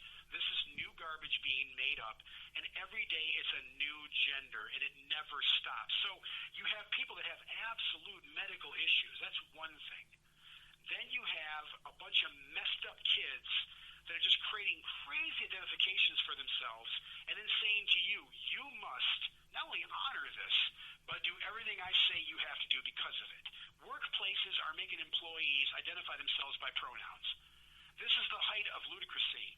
When you have to keep your job, you have to identify yourself as, oh, my pronouns are he and him and his. Really? How about the fact that I'm a giant, muscle-bound, tattooed Viking, and you can probably tell that I'm not identifying as a woman. I'm a grizzled, old, biker-looking guy. But to keep my job, I have to sign all my letters. If I'm in this free world of this business, I have to sign all my letters, he, him, and his. Now you know who I am. I mean, once again, this is crazy. This is. I mean, I remember growing up thinking, hey, how are Tracy, I don't know if it's a guy or a girl. How is the general population of prison? Like, how are prisoners looking at us as citizens, and what are they thinking inside? What are they saying about us? There was a question. A lot of inmates that have been locked up. They think the world's going insane. Well, they really do. They see this. Yeah. The kids that come in here are a mess. They're so messed up. So there was a question. There was a question on social media that somebody wanted me to ask you that just popped in my head, but they wanted to know what the black inmates, if you can tell, as much as you know, but Well, I work with the black community probably more than anything, just because I say because of the work that I do. The legal work, right? So what is the general consensus behind this? The administration making Juneteenth a federal holiday now. I did a little research on Juneteenth. I have to be honest, I didn't know a lot about it. I understood what it represented. I don't have a problem with Juneteenth, for example. I don't see a bunch of guys here even acknowledging Juneteenth, because it's kind of like, for them it's like, really, that's what you're doing, like a day, no more slavery, yay. I don't think for them it's that big of a deal. I did see a great debate, though. I did watch a really great debate that every time we create one of these federal holidays, it costs the nation like $660 million for that day in lost labor and expenses and so on. I thought that was pretty unique, because there was a debate on C-SPAN in the House about the Juneteenth bill, and a couple of politicians said, I don't have a problem. I'm going to sign this bill. I absolutely support this. But every time we create one of these holidays, and you guys just create more and more holidays, Lily Ledbetter Day or whatever it is, every time you do this, it's costing the country an average of $660 million a day. That's a lot of money for the poor in programs and jobs. And it's because when we make these holidays, we exempt people from work.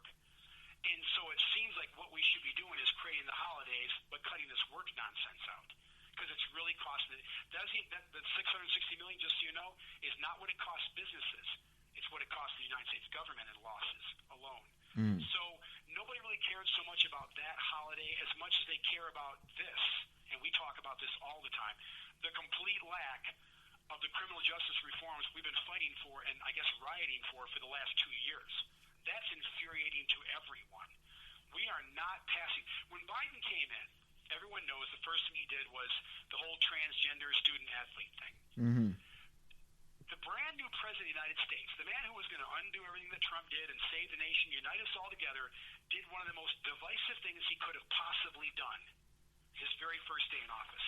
And people, whatever your faith and your persuasion, and I am friends with everybody, that was wrong, because already male athletes have started to identify as females and are breaking records all around the country.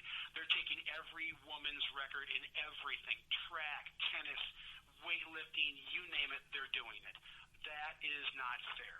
I watched two transgendered men, who, identifying as women, who are two of the track people stealing everybody's records, say, well, what are we supposed to do? Where are we supposed to go? Well, then have a transgender category. I'm fine with that. We have a Special Olympics because they can't compete with an Olympic athlete. It's not denigrating. It's an amazing, incredible, blessed thing. I have a deaf son. I support Special Olympics. I donate to Special Olympics. Give the transgender athletes a chance to compete in a fair category. But destroying women's sports when women fought so hard to secure their rights, when we established federal titles to make sure they got proper funding for sports, when we started fighting so that women got better pay because they weren't being treated the same as pro-male athletes, we've now thrown all that in the garbage. That's what we're doing to this country. We're doing that.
ground, giving them special loans. There are a lot of African Americans who have amazing talent that can't get a break, and I mean I see it in here too. I see amazing talent in this place. Man, I had the mute on the whole time, T. Yeah. I had the mute on, man. When the cast restarted, when I restarted, I had the mute on. I'm glad I looked at my phone. I seen Paula. She's like, "Hey, hello, you're muted." Yeah. All this time we've been muted? Not the whole conversation, but from when the stream stopped. Remember when I told you the stream stopped and I restarted it? Okay. The fucking thing was muted, Was it man. off just a minute ago? Maybe about 5 minutes. Oh, okay. About 5 minutes or so. But I do agree with you, though. We absolutely need to do something, and I'm absolutely fine with that too. You know, but again, we just got to stop teaching the hate and teaching kids hate in school. That's crazy. Teach the kids real history, but don't do it in a hateful way. You know, and I think, and I talked about this when I spoke to you last time. What you have to do is not teach people to hate each other. Praise the benefits. Say, look what African Americans have done. Look what Asian Americans have done, or the culture in general.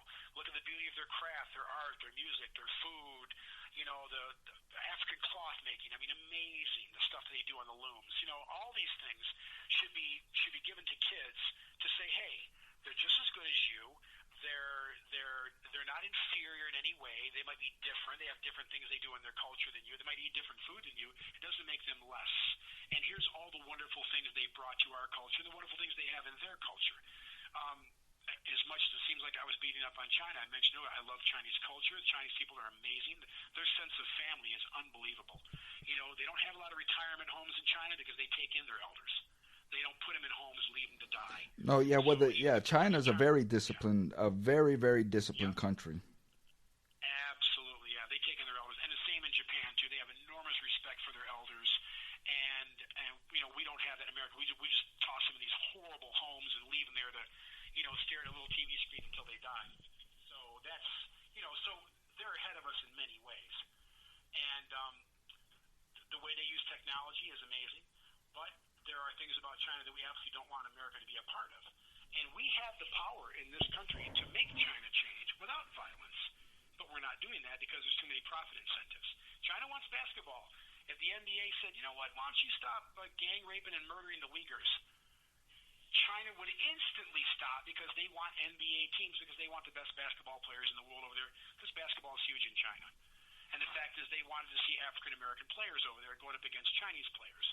And so, you know, the NBA had a chance. Apple had a chance. You know, there are a lot of companies in China that China really wants there, like Coke. And they had a chance. And they said, no, we'll just do whatever you want, China. And China said, okay, first rule, ready? Can't comment on our human rights ever, including in America. You can't even speak on it. Number two, you have to give us all of your formulas and all of your secrets. You have to build all your stuff over here and pay us and hire only our workers.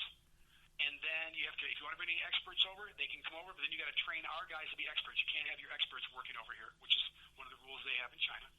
You have to leave and come back to America after you train them to be your experts. And then when you go, if you leave, you have to leave all the equipment and all the technology behind. So why are we doing that? Because we're greedy. It's that simple. We're greedy. No other reason. We're not afraid of China yet. We're just greedy. And well, T, we've covered China. We covered COVID. We covered solitary confinement. We've covered you. We've covered the CIU. We've covered transgenders. We've covered. What else have we covered, partner? Oh, what do you think? Vaccine. We've covered the vaccine. What do you think about all of the release of the UFO information? Okay, so my friends are going to love this. I am a huge believer, and I have been since I was a child. I had an experience when I was young with a telescope, watching the sky, and I watched a craft darting all over the sky. It absolutely was not anything of ours. It was not a meteor, because it was moving left and right and tracking across the horizon. I had a friend of mine with me, a guy named Mike Anderson, as a witness. We sat there in awe, screaming and yelling until my mother came outside to watch this thing. We probably watched it for a good at least 5-10 minutes. It was incredible. And that was it. I couldn't get enough. I was reading, I was studying, and with all the videos we have now, we know there's something there. I will say this. I'm very disappointed. They promised to tell us something in June. I didn't believe they were going to. And you saw what the government said, right? Yeah. Yeah. So here's the game. Here's the game now. The government admits the videos are real. They admit the stuff isn't ours. And what's the first lie that Pentagon tells us? Well, it's not ours, and we don't have any technology like that, but it could be China or Russia. So you think China and Russia have hyperspeed technology that can bend the laws of physics. That's what you think. And you're telling me that every time one of these things comes around one of our ships, our vessels, our planes, we film it and we don't fire on it, but it might be Chinese or Russian in American airspace. That's what you think. You think China and Russia might be flying hyperspace, hyperspeed, physics-bending technology around every country in the world, and nobody's launching anything at it. No one's trying to shoot it down. No one's trying to capture it.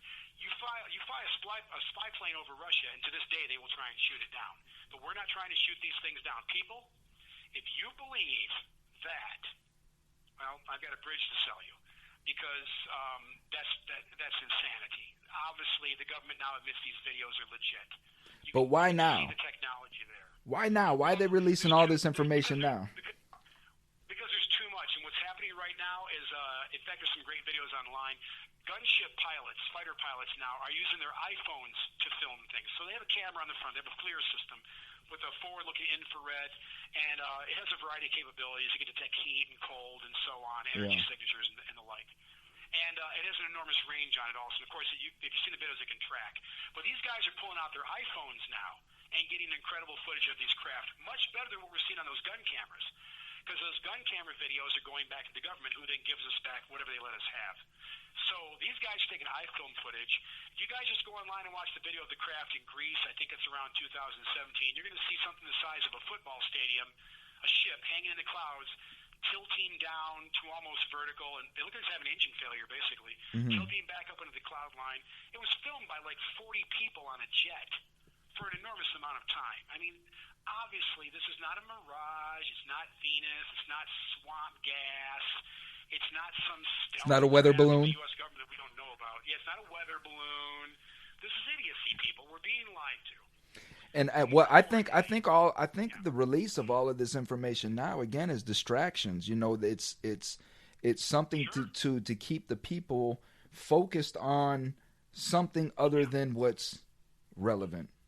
You know. And they promised to tell us, and then they lied to us. We all waited for this big report to come out in June, even though I had said they're not going to tell us, Jack. Because here's the real truth. We know from what we know from the thousands of military personnel and politicians and law enforcement and scientists that have been involved in this work and that have spoken on these subjects and worked on these military bases, that our government has probably been in, for lack of a better term, cahoots with something out there for a long, long time. What more than likely happened is we were approached at some point, and somebody with technology far beyond ours. And here's the rules of engagement. Okay, you're not going to talk about this. We're going to share a few things with you.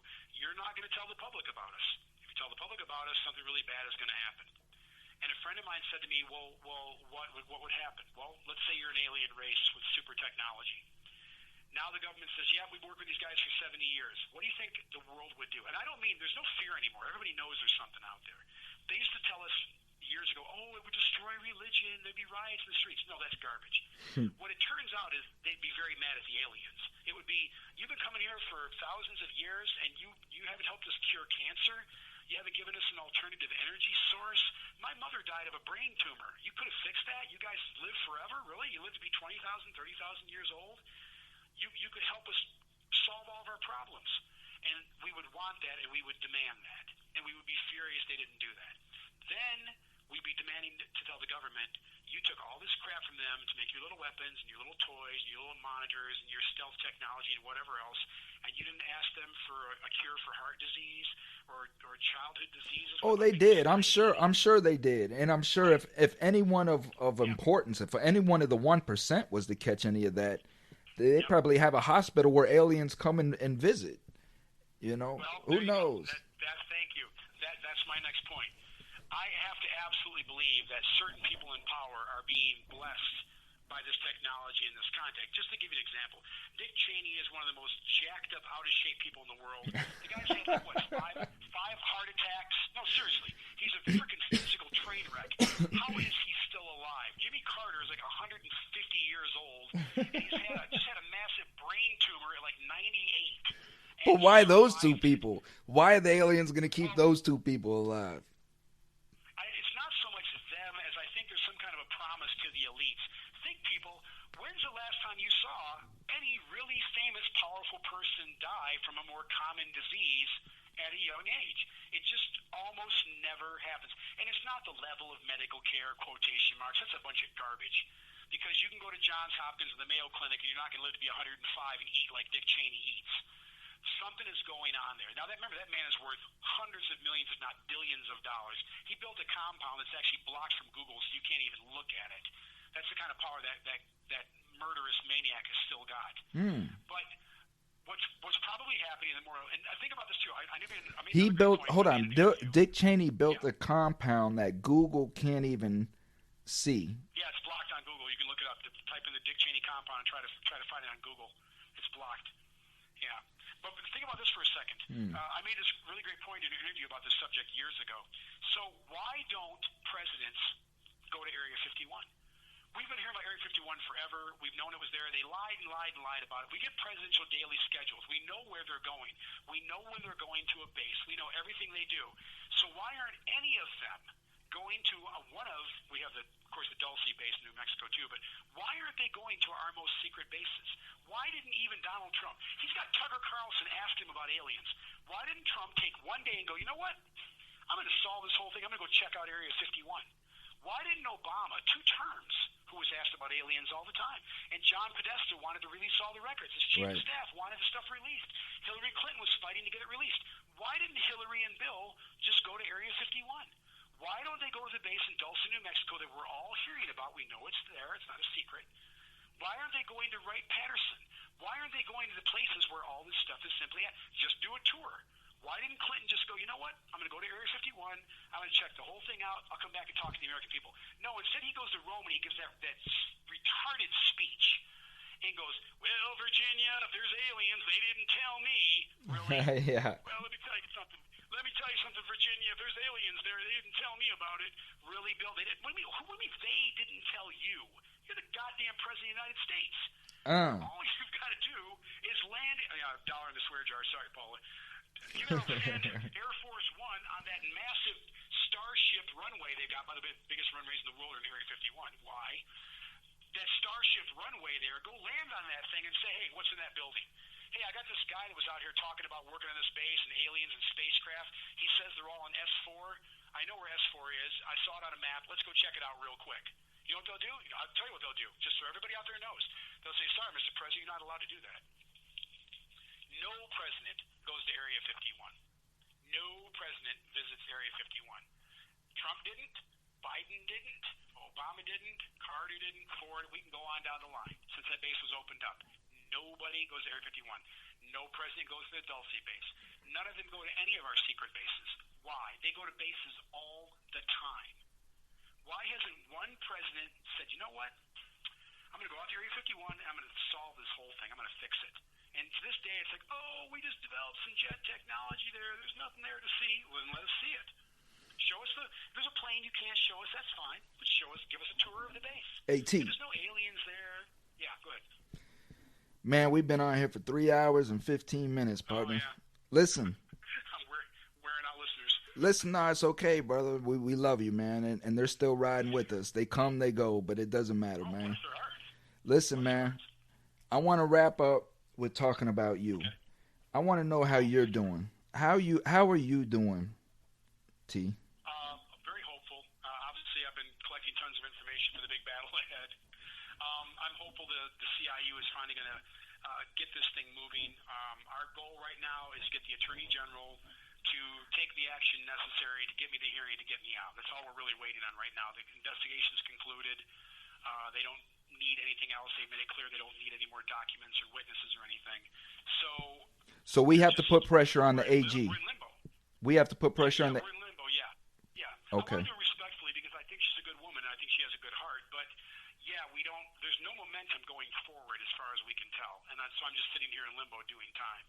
And I never asked for sympathy, but I've had to have my chemo increased from the immune disease, and I'm still fighting our medical insurance company in prison. They're not going to treat anything.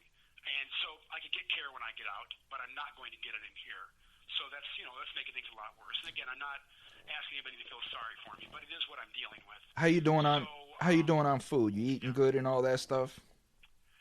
Yeah, my baby girl just bought me what we call a secure pack. So she got me fish, and she got me some healthy Bigelow flavored teas, and she got me some protein powder and vitamins and stuff like that. So yeah, I'm taking the best care of myself that I can. The prison diet is atrocious. There's no fruits, no vegetables, nothing like that. And that's really, deleterious to your health over the long term. Sure. And, but yeah, I mean, I got enough calories, and I have amazing people like you out there fighting for me, which has been such a blessing. And for everyone listening too, if you're just dropping in, listen to me ramble, or if you care about this issue or you don't, I still want you to know I love you and I care about you. And I appreciate your positive thoughts and your support and all the amazing messages that we get. And all of you that wrote the governor, the AG, the Attorney General of Michigan, I want to thank you too, because that means so much to us. We've been so blessed with so many wonderful people. Who else you want to thank? Anybody else? Oh my God. I want to thank the University of Michigan, Professor Dave Moran, former Professor Bridget McCormick, now Chief Justice of the Michigan Supreme Court, Attorney Imran Syed, all the students at the clinic there. I want to thank everybody at the CIU, Pat and Val and Robin and Lori, and obviously I want to thank the Attorney General and the Solicitor General, Attorney General Dana Nessel and Solicitor General Fadwa Hammoud, and everybody approving innocence, Bill Branham and Carla and Ziva, and obviously Dave Sanders, who's been just so amazing, I could never put it into words. And Senator Carl Levin, I love you. To his daughter Kate, thank you. To Congressman Andy Levin, his nephew, I cannot thank you enough for fighting for me, Andy. Senator Bida, Senator Chang, I mean, so many amazing people. I'm going to fit them. Steven Spreitzer. I don't have time to thank them all, but every one of you, I just want you to know what this means to me, and know how grateful I am for you. And my baby bear, you're the most amazing person I've ever met in my entire life, and I would be nowhere without you. You're my everything, and I can't wait to come home with you and our little pepper cats and our beautiful home in the woods.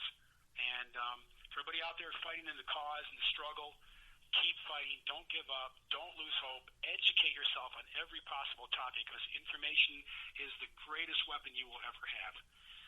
And love each other, care for each other, forgive each other. Thank you, Thomas. Yeah, man. Yeah, thank you, man. Paula's a tough woman, dog, for real.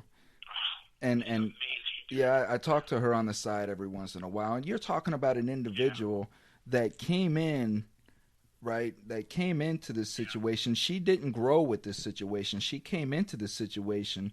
I don't think she really expected, or knew exactly what this type of lifestyle really entails, and it's she's a warrior. It's very overwhelming.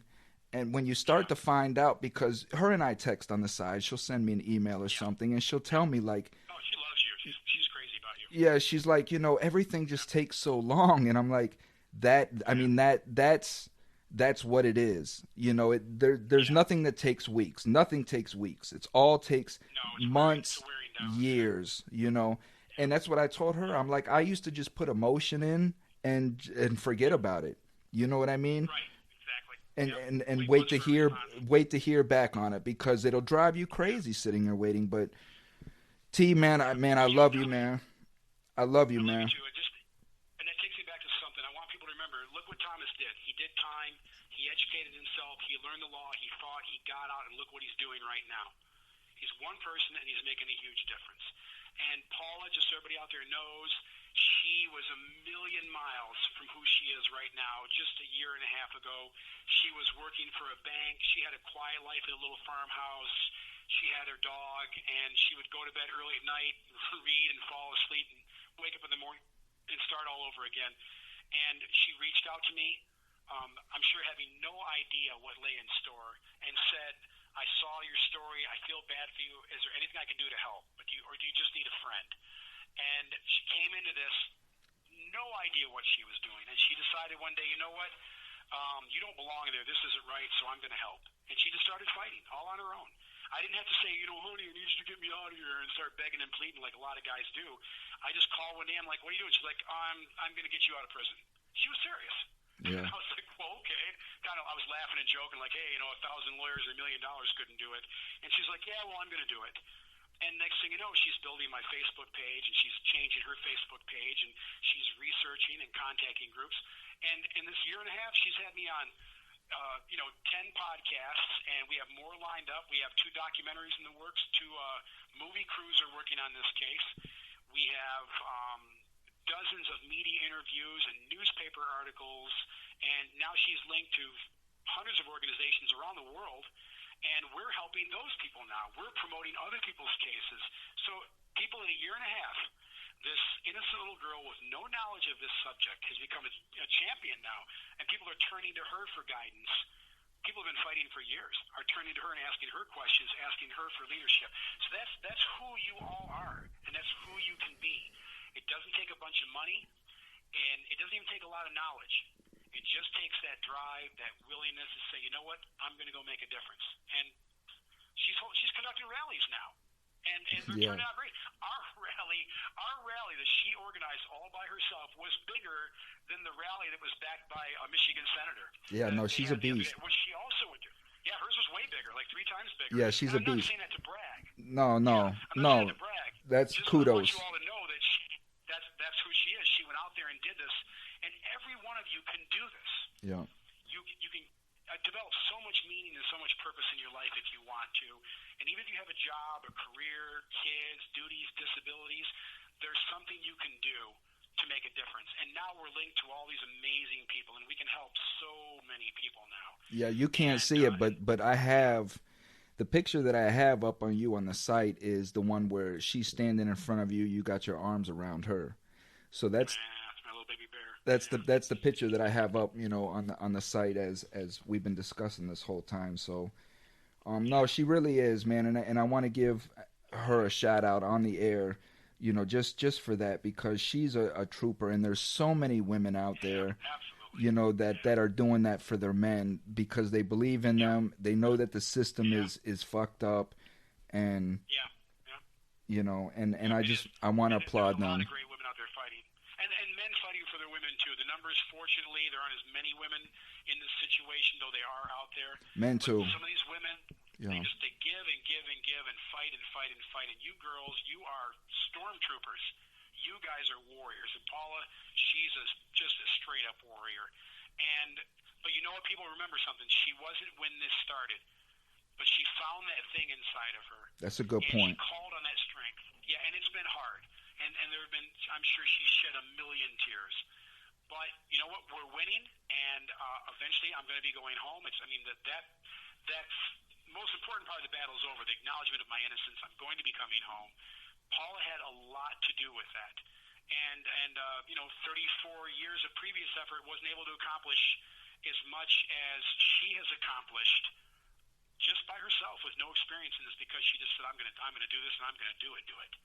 And plus we have the technology now that lets us do this. We can come together as a big global community, and we can share our ideas. We can network together. We can help one another. I love what LinkedIn does. I wish we had that for us, where we could promote each other and help each other and bring people in to help each other. Mm-hmm. I wish we could find a way to build something like that. Mm. And Paula's created a site, New Era, which is doing really well. Yep. And we're promoting platforms from a variety of different organizations. And I don't want anybody to misread anything said during this program today. We love and support everybody. We will help anybody that we can help. And join us.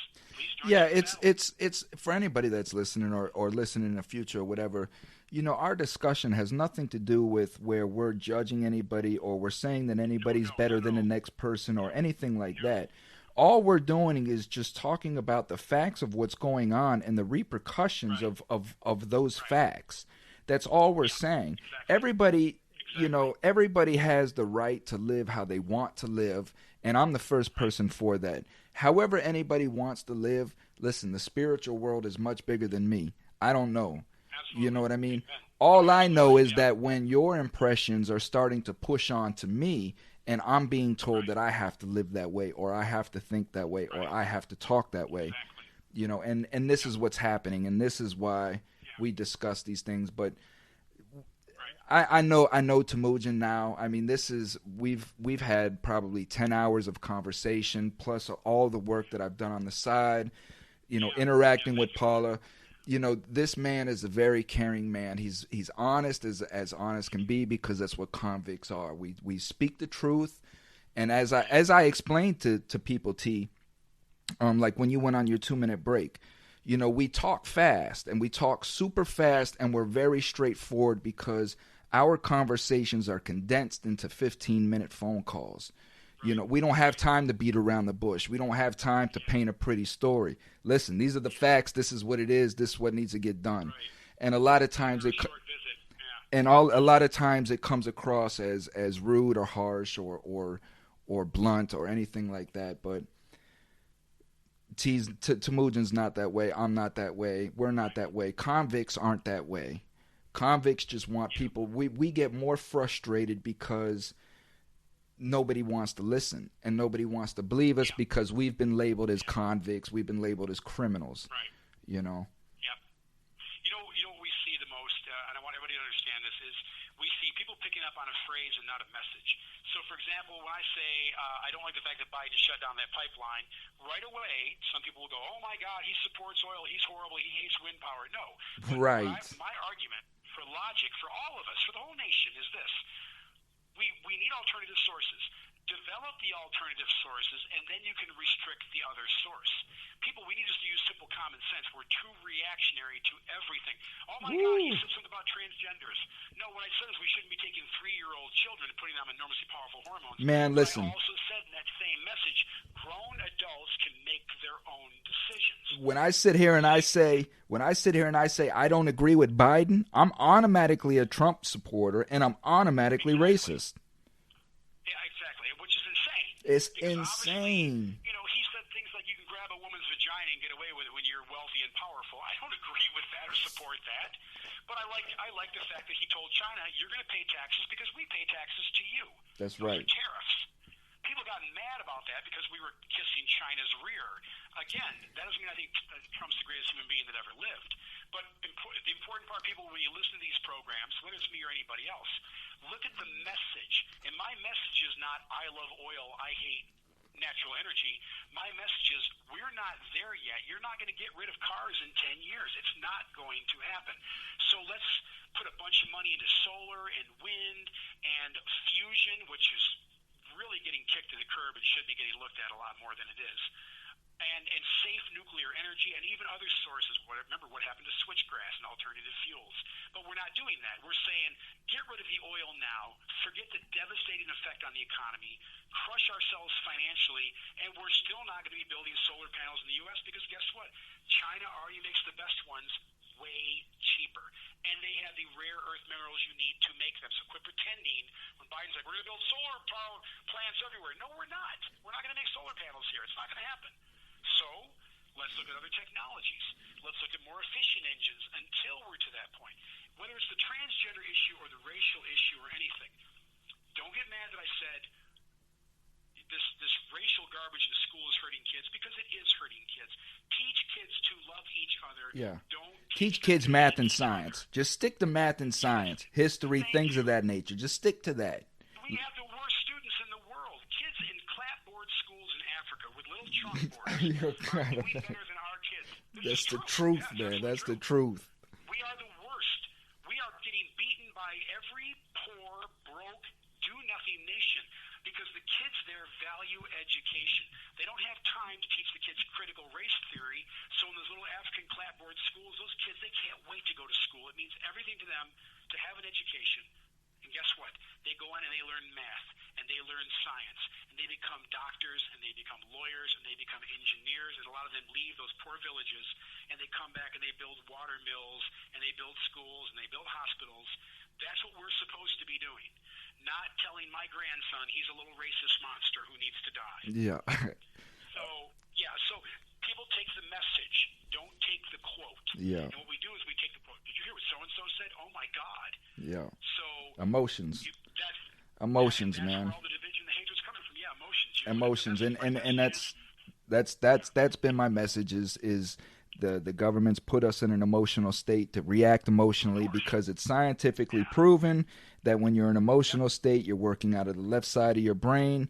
Your critical thought process comes out of your right side of the brain. Right. So, T, man, this has been The person that's screwing you. yeah, this has been a great conversation as always, man. I'm gonna check back in with you. Hopefully, the next time I check back in with you, man, we can sit down and have lunch together. It's on me. You have my word. Dinner's on me. If you're a beer man, the beer's around me. No, brother, the first dinner's on me. I forgot. No beers. First dinner's on me, partner.